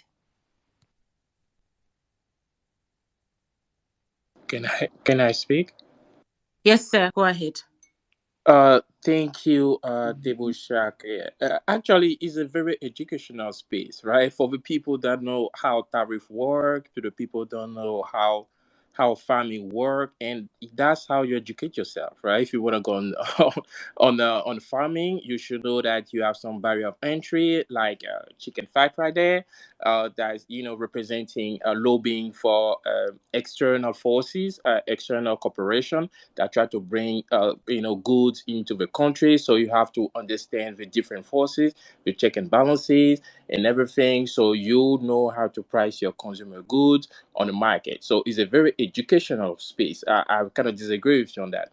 And also it show you how corporation basically are killing small businesses when you try to do something, and you can see that small businesses try to work as try to federate themselves or have like of kind of what's it call it union to fight these big corporations that come into the countries. So I kind of disagree with you. I think it's a very educational space. I'm not from South Africa, but I was a little bit bothered. I couldn't contain myself. I have to come up because when I heard some I want to go straight to the finance, economic, or macro side. When I heard the lady was speaking about the price of a chicken is gonna be good for consumer. Did they study the CPI, that's mean the Consumer Price Index, before and after? Did they have some forecast, some projection, something like tangible, some people can catch it and sit it down, like for people like me to understand that? Because they're very, as my brother say, is a very prominent in Africa. I'm from Ivory Coast, so I'm do farming too, right? Anytime you have some influx of foreign product in a country, it creates different type of some problem. First, food security, right? Because food security is a primary objective of any country. If a country is secure when it comes to food internally, it doesn't depend on other people. So when you have embargoes, when you got sanctions, people, the country is able to feed the people, the population, and actually, able to resist to any foreign attack. Secondly, you got food safety. You when the lady was asking, like, do you have any study for complementing your word, you couldn't provide anything that showed that whatever food's gonna come on the market is gonna be good for South African. And that's very important, because in Ivory Coast, for example, you got some loopholes that that permit, like, some people bringing some consumer good on our continent, on our country, and we don't have any you know safety net to to counter that. And we have a lot of diseases that coming from the Europe, especially from France, when they bring the pork, they bring the cereals and everything, and we don't have any way to counter that, and this affecting the population. Third, now let's talk about the small businesses. Anytime you have corporation coming into the market, is kill the business or the local population. And when you kill that, you kill research and development for small businesses. You're killing economical forecast for future generation, because you don't make them available to this population to learn and to grow their own businesses. And four, and you got so many different issues, right? I can go on and on. I can go on and on and with you on different issues when it comes to economy, because that's my thing. So, like, it's very, for me, it's very dangerous. Like, kind of try to promote this idea that consumers gonna be able to buy goods at cheap prices when you don't give any forecast of a difference consumer price index before and after the influx of your product in the market. That's very dangerous. That's economically is not viable. I don't know if you can give me some calculation, because that's, maybe you have a brand new theory on 2022 about that. And if you give me how this gonna help local farmer when you come to the revenues, the annual fiscal revenue, when you have these big people in there. So give me some, like, numbers can make me understand all that, because I was a little bit concerned about what you are saying, because for me it doesn't make a lot of sense. Thank you. I'm just gonna go down and listen again.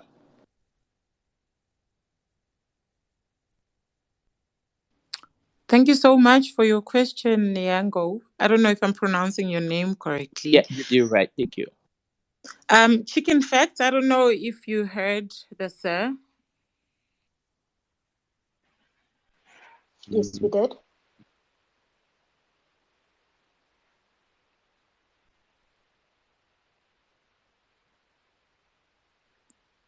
So you don't have a comment or an answer to some of the points that he made.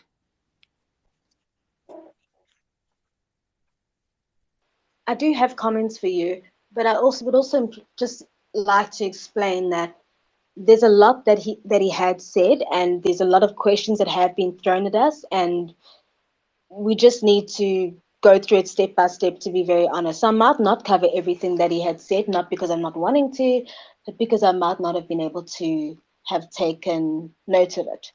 But I'm going to go back to the first request. The first request was to explain to you what is the deal with us talking about these health and safety issues that we might be having. So the first point of call is just addressing our avian flu outbreaks in the poultry industry. South Africa, thank goodness, doesn't have as many outbreaks as the EU, but it's still a concern for them. Once you get banned from the industry to export, to import, whatever it might be, it's for quite some time. So that's one thing that is a restriction.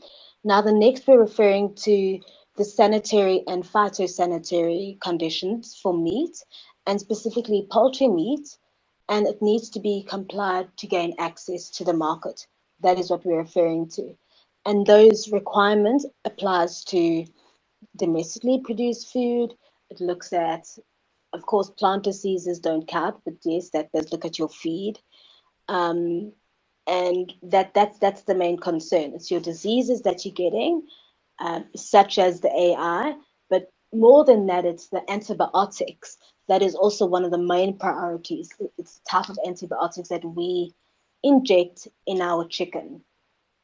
And the only way that we understand that can be removed is by going directly. I don't know if you'll be able to, but it is setting it up with a large local farm producer, such as an Astro, because that's where the comment came from. It is setting it up with a DTIC. It's also quite a process, but it is a process. That process is not an easy process. It needs to be enveloped and made sure that the specific person is being addressed. But from what we can understand, when you're asking us to the point is what is Amy doing? Their mandate is exports, and that has been their focus. How do we get interested farmers, whether it be small or large, how do we get interested farmers to be part of the export drive? My only suggestion would be if there are those that are interested in being part of the export committee, if you may call it, I implore you to DM us or let us know, and we will then pass on that information to Amy. We don't do that specifically, but we are the driving force and the byline point to address it with Amy, so they can assist you at least on how to do that for for a small farmer, or at least give you tips and tools in the way that you can do that, because it has been their focus and priority since the Poultry Master Plan was signed in 2019, November 2019. That's where my comments are going to stay. To be very fair, I'm not too sure why load shedding hasn't gone off, but it is going to be going off soon. Okay, just one last thing before you get cut off. You said I also that have one last thing, Madam Chair, to ask. yes.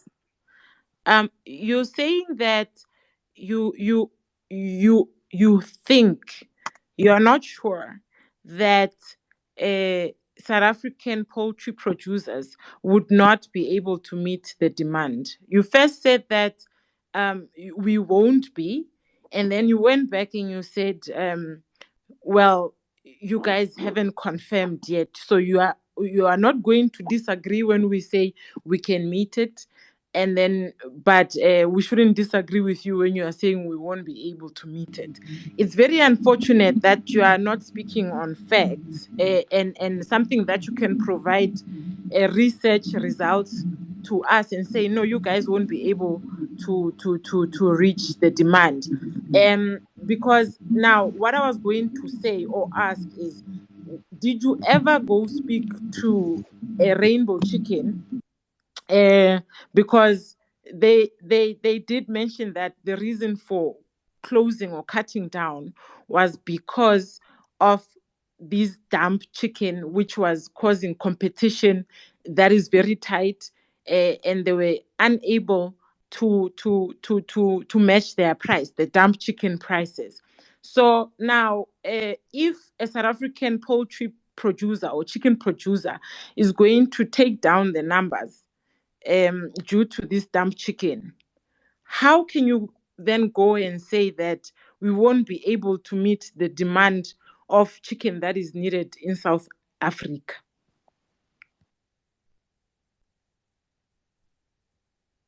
Thank you, Madam Speaker, but this is the last time that I'm going to say this. You are wrong, and we did not flip flop at all with that information. What the point that I made is to say all the information that we have received up until today, or up until this month, we don't have the capacity, unfortunately, including local farmers. I have accounted for the 800,000 that are available.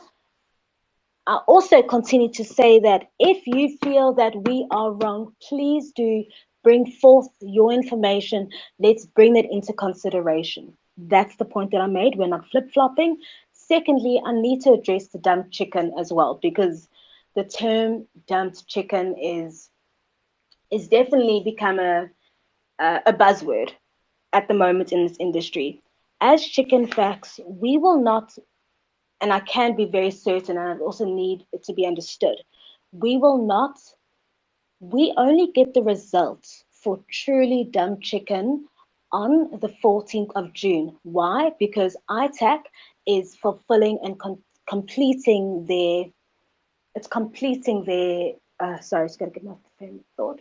It's completing their investigation on the dumping. It's been taking about 18 months. We know of the the the tariffs that have been amounted for so far, but that is not a clear confirmation. Therefore, we are waiting for June 14th, as everyone else or those that are interested, to await that result. So whether or not Rainbow says dump chicken or not, we we don't take it as fact. I'll be honest with you, and I must apologize. If your questions aren't going to be directly as what we have spoken about, we are going to have to leave, because we have been explaining and explaining as best we can.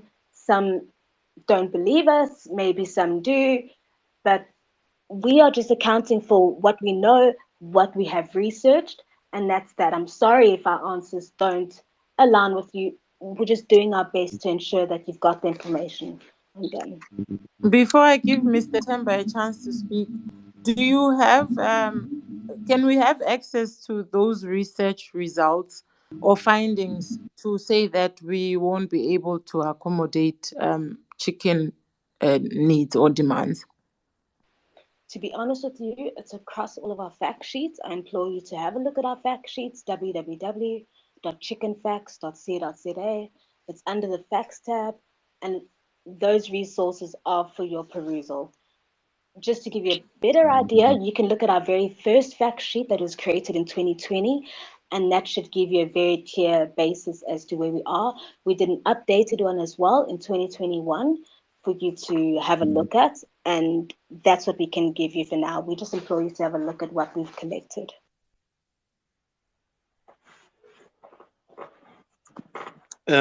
Madam Chair, thank you. I just wanted to make one or two final points from my side before Lungi gets cut off and everyone else. I think we're all looking forward to the June final report from ITEC. Let me just assure Lungi that investigations of this nature globally, they take 18 months, 24 months. So it's not because they're incompetent. I know South Africans, we tend to think we're very incompetent, but ITEC actually 18 months, it's normal for this kind of investigation. But let me also assure you that when ITEC does implement some tariffs or preliminary, what's called preliminary, like we have now, it's because they have what is called prima facie evidence. And the prima facie evidence that they have at the moment shows that there is dumping. If there was no dumping, those countries that have been hit with tariffs and duties, they will have taken us to the WTO, that big organization. ITEC will have basically backtracked. But the fact that those countries are complaining in newspapers and through Chicken Facts and not going to, and more specifically Brazil, which is the big funder for Chicken Facts, and the US. So if they knew that there's no evidence, they will have complained and thrown their toys out already at the WTO. But so I'm just saying we're all looking forward to when we finally have the big tariffs being imposed in June, because we definitely sure they will come. These chicken farmers, small chicken farmers, as chicken farmers, we want those tariffs to come to protect our livelihoods, our jobs. We can't wait for June. So just like you guys, we can't wait for June. But I wanted to also just make one or two facts about because Lungi doesn't seem to have all the facts, but I can share with some of the facts. For instance, 1.5 million was pledged, 1.5 billion was pledged at the end of 2021 to actually encourage 50 emerging black contract growers up to today, and for reasons that have already been shared to the DTI. 13 of those black contract growers have already been supported out of that 1.5 billion. That also included in capacity. So when we said the industry will increase capacity with this 1.5 billion, it included actually the transformative element, which is important for the master plan. So there are contract growers that have already been established in the last 12 months. South Africa, Lungi, can slaughter, given the recent investments and everything else, can slaughter almost 23 million birds a week. 23 million birds a week on the formal production side by the big producers, including the colleagues who are sitting here. We can actually feed South Africa. Our brother from Ivory Coast made a very important point, which I didn't mention earlier, which is actually food security. If we are to allow our country to be held hostage by the removal of these tariffs and all that, and now we start having imports, food security becomes a serious challenge for this country. We have seen it during COVID when we closed down the economy. Ships were just circling around. If we didn't have local capacity and we relied, like Ghana is doing, relied on imports, we wouldn't be having this very important staple protein staple called chicken, because for 6 months or so our chicken will be held up in the sea. So if at all, if I can just encourage people, we need to stand up and say no to this removal of tariffs, because it will kill our businesses, it will kill our livelihoods. As you heard, there's no guarantee that the imports that we are being told we need to remove will actually secure our jobs. So I think the case is clear. The case is clear. We need to be very firm in rejecting this tariff reduction or the duties reduction or even removal, whether it's for 3 years or whatever as proposed. There's no 3 years. What we need is to encourage government to remove VAT, which is what Fair Play has been saying since 2018. Fair Play has been saying government must remove VAT. That's the only way we can guarantee a slightly cheaper chicken for our communities. Nkomo, thank you very much, Madam Speaker. Thank you. Good evening, Doc. Good evening, Tebosheka. How are you? Very well, thank you. You have the floor. Thank you very much. I've been following the conversation, and I am a bit shocked by what I'm hearing, coming from chicken fact. There is many examples that have shown that when the import, is coming in masses, it compromises the ability of the local production to thrive. Jobs are will be shed and so on. So the effects are all over the place. And my question to the lady is that, just a simple one: what is the return on investment per container coming from Brazil, for instance? In my view, the return is so high. Although I do not want to speculate, the return is so high in such a way that people want to maximize the profit at the expense of the local industry. So I just want to hear what is the return, on the import on let's say 1 container, and why is that? Secondly, is why is that the chicken fact is not pushing for the export of, let's say, the local chicken market, let's say to the EU, for instance, or to some other countries? Why they are not pushing that agenda, and what is the barrier for them not to kind of like export also to other region? Thank you.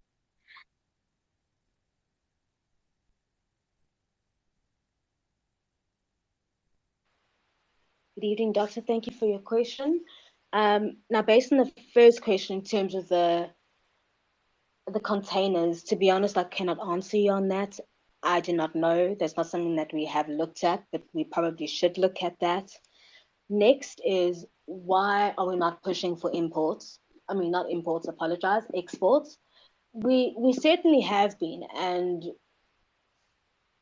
you have not followed us since the birth of this platform. As we found out about the Poultry Master Plan, because that's when we were around the time birthed, we did publish a lot of that on the platform, asking questions, because it wasn't questions that we could ask to the local farmer, it wasn't questions that we could ask to imports, it was questions that we have to ask to government. And thereafter, as we noted around 2021, when we saw that Chris Goods had made the announcement that they cannot export, and the more that we dug up to see the different layers as to why we can't export, we then put that on hold as an investigation that we do behind the scenes, because we didn't at that point have those answers, and it is still ongoing because we need to source, where is the barrier coming from? Where is that barrier coming from? Because we have the exports declared, quite frankly, in the Poultry Master Plan. So there needs to be some answers. And we have done our best to ask the relevant bodies within the DTI what the barrier is. We just haven't quite received all the answers. But I've recently had, sorry, I just want to go back. I've recently had an appointment, not an appointment, a meeting with a member from the DTI on that, and she has given us responses since then. So we should be coming out with a couple of responses from the DTI in terms of where we feel the Poultry Master Plan can be continued, or where the fallouts are. But I just want to get back to Timber's original question. He mentioned that ITAC is not incompetent. Never once did I mention that ITAC was incompetent. I acknowledge that it does No, take. sorry, Sis Lungile. It wasn't a question. He was just making a statement, and he wasn't directing it towards you. It was just a Okay, statement. So I it wasn't. I understand. don't know what's happening. So, Madam Mayor, please continue. Please. These interruptions are making the meeting go longer, and I think it is important that it's just clear and to the point. All I'm saying that, yes, ITAC does take 18 months for the investigations. We respect that process, so we are waiting along with everyone else. And I also want to clarify, should ITAC be 100% correct and Temba be correct in his statement, then we applaud that, and then we know that we have more of a mandate to do. So it's not that we are running away from it all. That was just something that I needed to declare. Secondly, those 13 contract growers, we have acknowledged it. We don't dismiss them at all. Our only call to make as our responsibility to find out who they are, put them on a pedestal, show who they are. We cannot account for that. We have asked SAPA, they have responded to us, and within their response, they say that they cannot get their permission. Bearing in mind, if they are sponsoring them, they should have that permission requested. So we asked if we could get their permission granted, and they did not reply. This is why we are saying, can we please just have the proof to see who these emerging farmers are, to give them the message or the account that they're requiring. That's all we're doing. That's all we're wanting to do. We're not dismissing them at all. All we're just saying is, can you please show us who they are? Now, also, lastly, The 1.4 billion, I know I can see that that's a big concern. I can just account for that to say that money, yes, was not only meant for transformation. I recognize that. It's just important to note that that 1.4 billion rand was from Astral for the production of their own expansion. That's the point that we're making. We just need to be clear with all of that. And yes, I just wanted to make sure I responded to Timber's questions. But I've done, yeah, I think I've covered everything as best possible. Yes.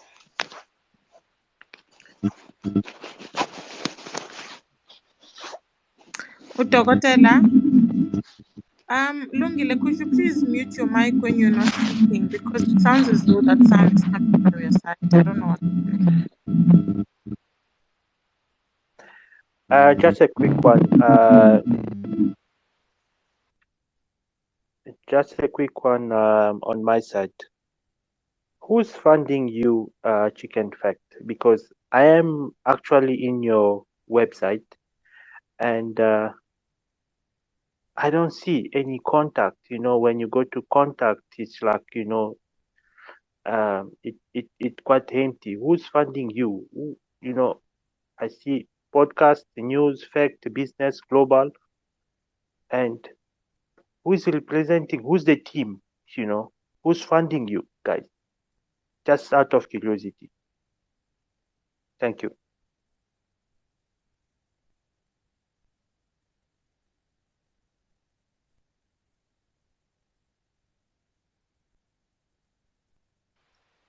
Received. Thank you for your question.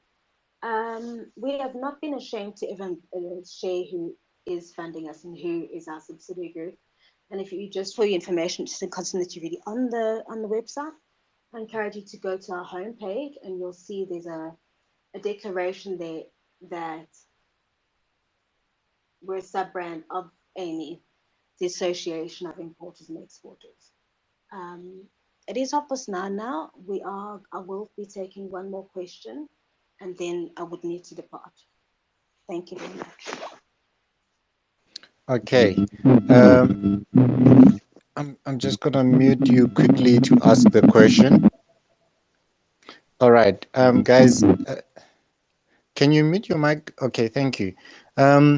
Fine. This is you're taking the last question. I just want to say before you leave, thank you for joining us, and we would like to maybe in future have you join us again because I think that this space was not enough to cover all the questions.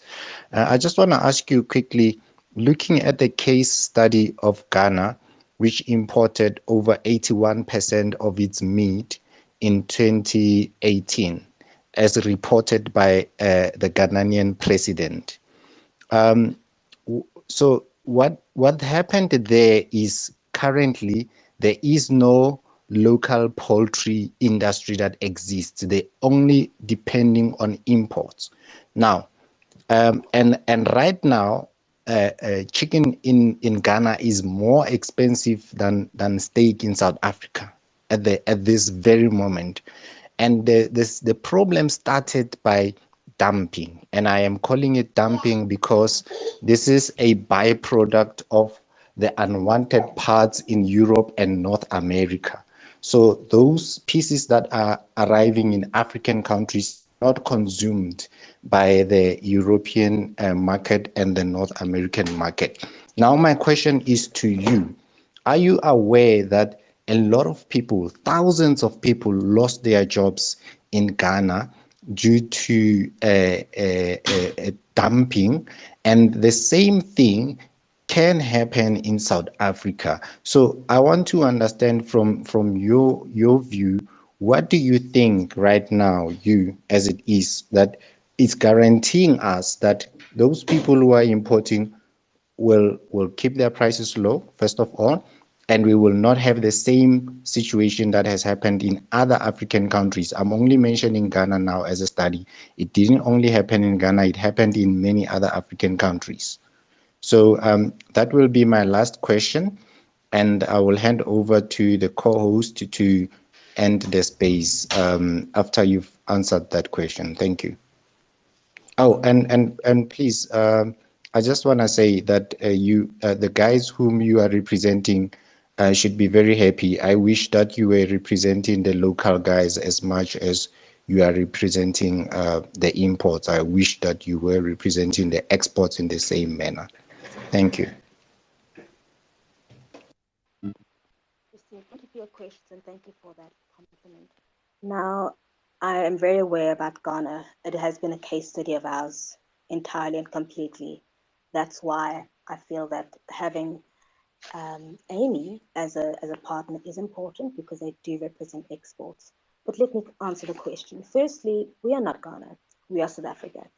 South Africa is the number one protected nation in terms of protecting its poultry industry. You have five large poultry producers that are fully in support of making sure this industry never goes down. You have the Poultry Master Plan, that's an initiative from the government that supports you. We also have an imports quota that we know is protected by the Poultry Master Plan as well as your large poultry producers. And lastly, you have a body that South Africa has been using, and that is ITAC. And then just the final point is you have tariffs.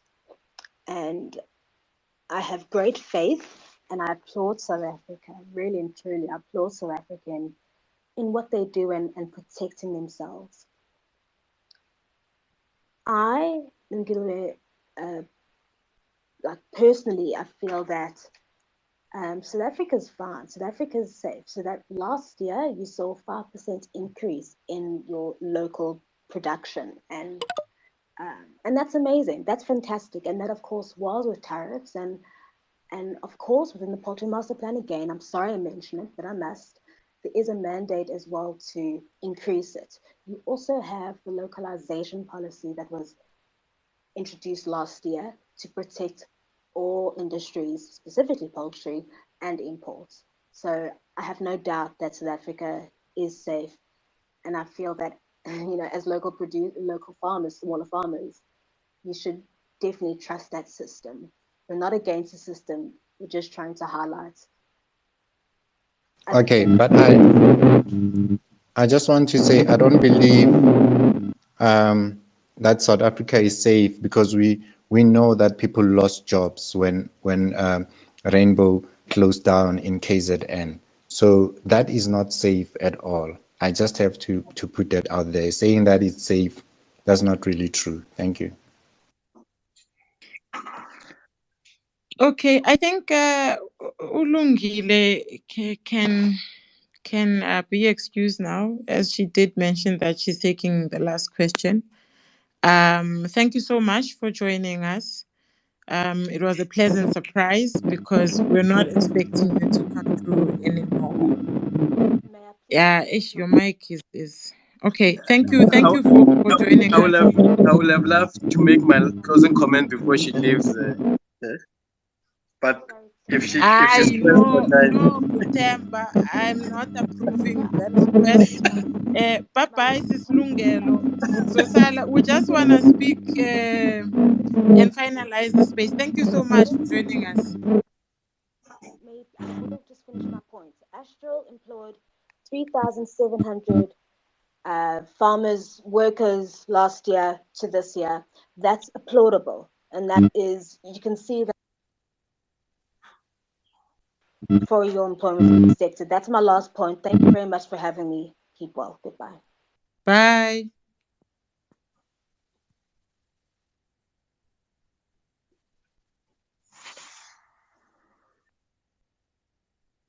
Okay. Um. Thank you. I think NPM. Are you not gonna speak anymore? You can speak, guys. I mean, we've listened to a lot of nothing for the past more than an hour. I just couldn't anymore. I'm sorry. That was a lot of nothing. Um, the lady can do well in politics. She knows how to not answer a question. She's very good at it. Butemba, I don't know if you had any closing remarks. in Yeah. regards to this. Yeah, so I think my closing remarks, and I really want to thank you for the opportunity really to engage. And please, I would really would like to, even next time, just to be a listener, but and add one or two things. But I mean, from our side, and as fair play, as I said at the beginning, we are very concerned about the poultry as much as we are concerned about steel, as much as we're concerned about cement dumping, and we fight all these fights. So what the Chicken Facts has been doing, and what they've said today, that's why for me, she fudges the numbers. She doesn't come up with the right numbers. She doesn't understand some of the issues that actually play. I mean, Chicken Facts started last year, and I give her that benefit. But for 5 years, we've been fighting this chicken war, and we know the impact. We've seen, we've been to Hamas Day where people lost their jobs. We know what it means for us to lose jobs as black families. You know, uh, as much as we we stand on the side of you guys, and as I've said, I've spent almost 12 months engaging with the provinces on how to develop small farmers and how to support them. We also want the big guys to also take this journey of contract growing for seriously, and really graduate a number of you guys into contract growers. It's a mission for fair play. We push them, or every time when we get an opportunity to with them, to say your transformation has to be visible, because we can see it.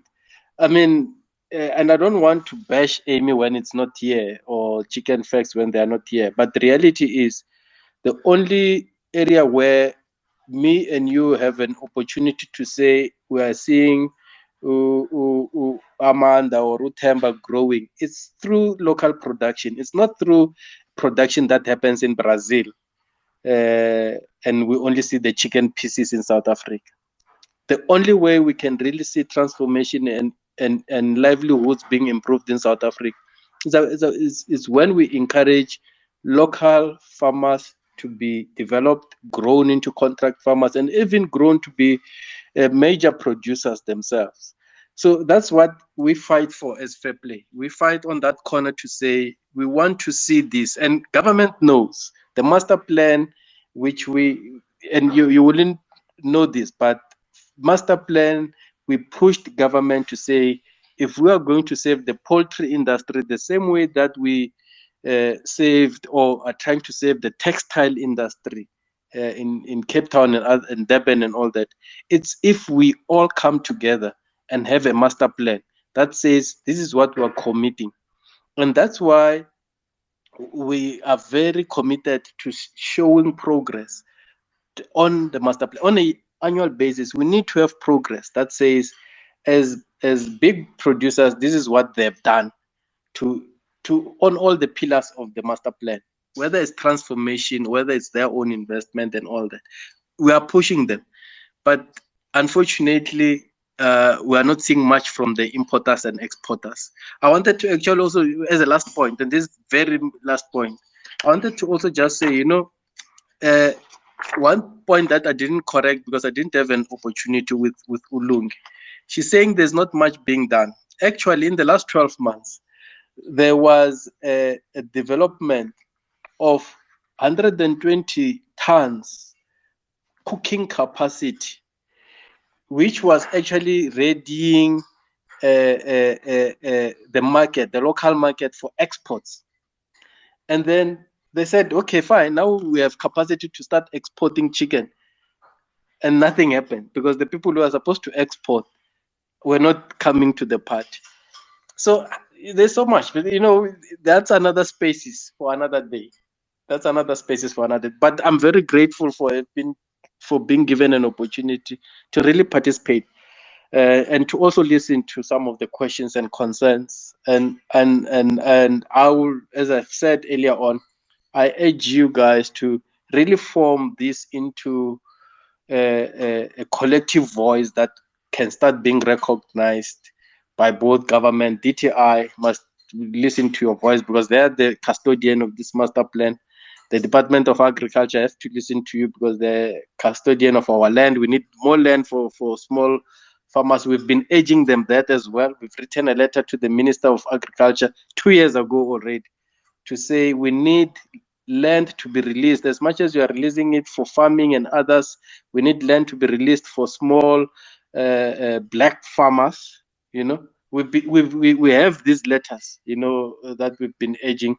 In our discussion with the various provinces in the last 12 months, one of the biggest thing has been release land for poultry farming for black farmers, because we cannot be farming behind our houses. We need to be farming at the land so that we can grow into contract farmers. So these are all the things that Fairplay has been pushing in the last 5 years to say we're on your side. That's why we are fighting this dumping, because we cannot say release land on the one side, release funding, and then on the other side we are allowing dumping to be killing your industry. We cannot be. So yeah, that's those are my closing remarks. Those are my closing remarks. Thank you very much, really, for the opportunity. I really enjoyed this. I can tell you did. Before technology. Udokotela, do you have any closing remarks, Doc?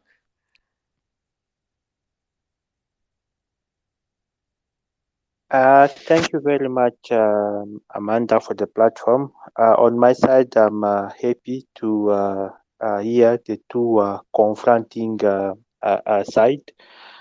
And yeah, so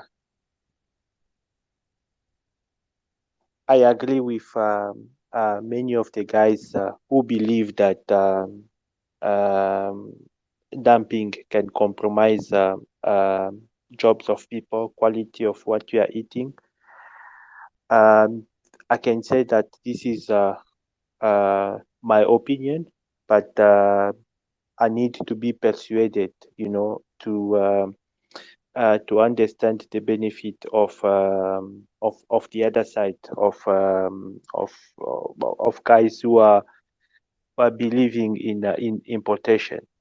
So it's a tough one. Because we have many examples.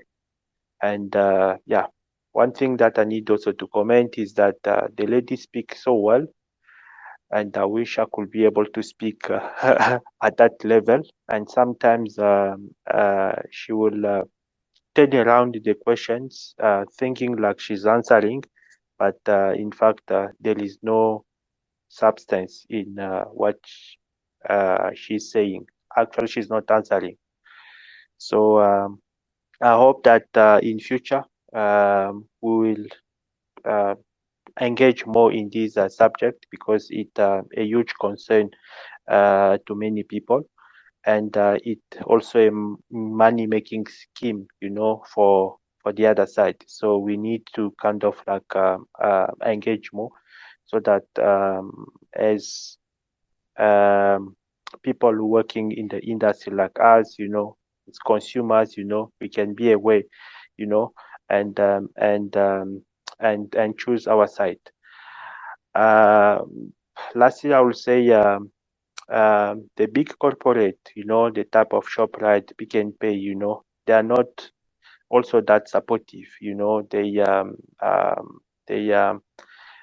for them it's a profit. So whoever is supplying, product where they can make, huge margin, they are going for it. And I fully agree with one of the commentator who said, you get in the shop and you find a very confusing labeling product of South Africa, Brazil, EU, and then you are confused. You don't even know where, the product is coming from. But it's happening, and sometimes people are ignorant, and when they go to shopping, they don't check, the labeling, they don't check the date, they don't check the origin. So this discussion, we need to push it forward so that consumer can also understand, the benefit of eating local, supporting local, and yeah.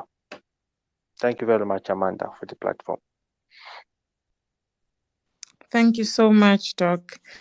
I would just like to say that, guys, I am going to start a WhatsApp group and take the link and bring it here on the timeline.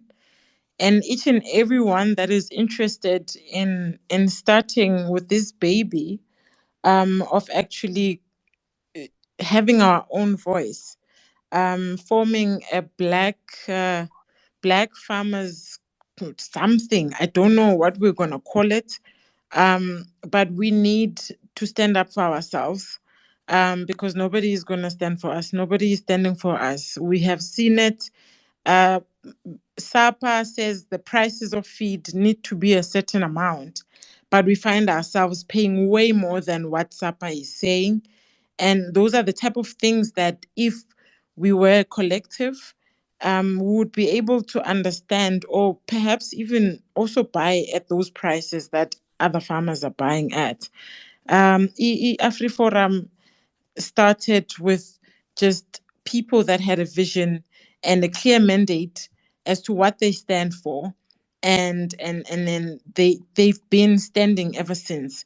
So we have seen that working together, as a unit, is more powerful than me fighting this thing alone. Honestly, guys, I don't know anything about the laws that need to come into play.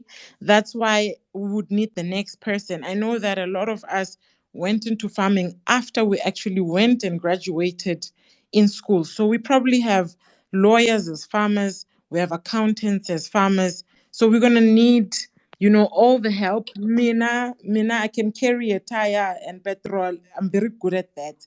But all these other things, we are gonna need help. All I have is this vision, and I would want you guys to join hands with me and Abuti Tsuhang, so that we can form this thing, and we're gonna go there and sit with DTI as well when they're talking about this master plan.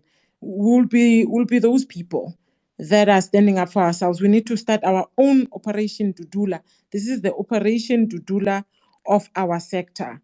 We need to fight.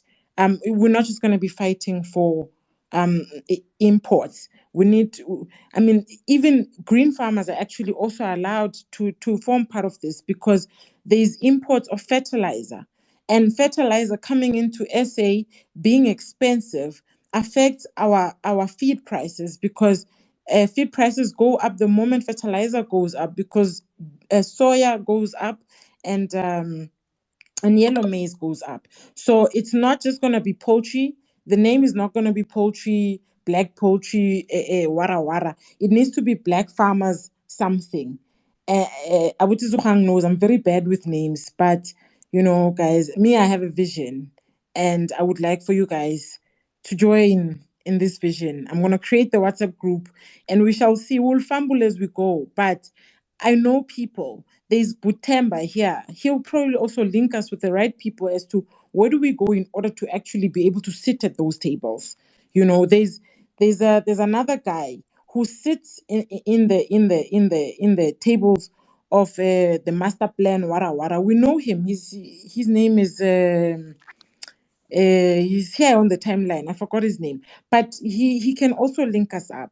So let's do this, guys. Nobody's gonna do it for us. Yes, Herman. Good evening, brother. Evening, everyone. I'm not sure if I'm audible. Yes, 100%. Okay, thank you. Evening.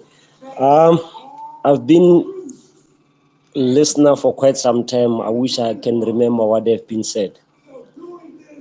A total waste of time. I could have drawn it to so many cartoons, but I can't say I've wasted time. But I've gained some knowledge that there are people who cannot respond to specific questions. That being said, it's okay. We mustn't lose hope as we are going forward. I hear now you are suggesting or you are planning on having a group so that we can identify ourselves.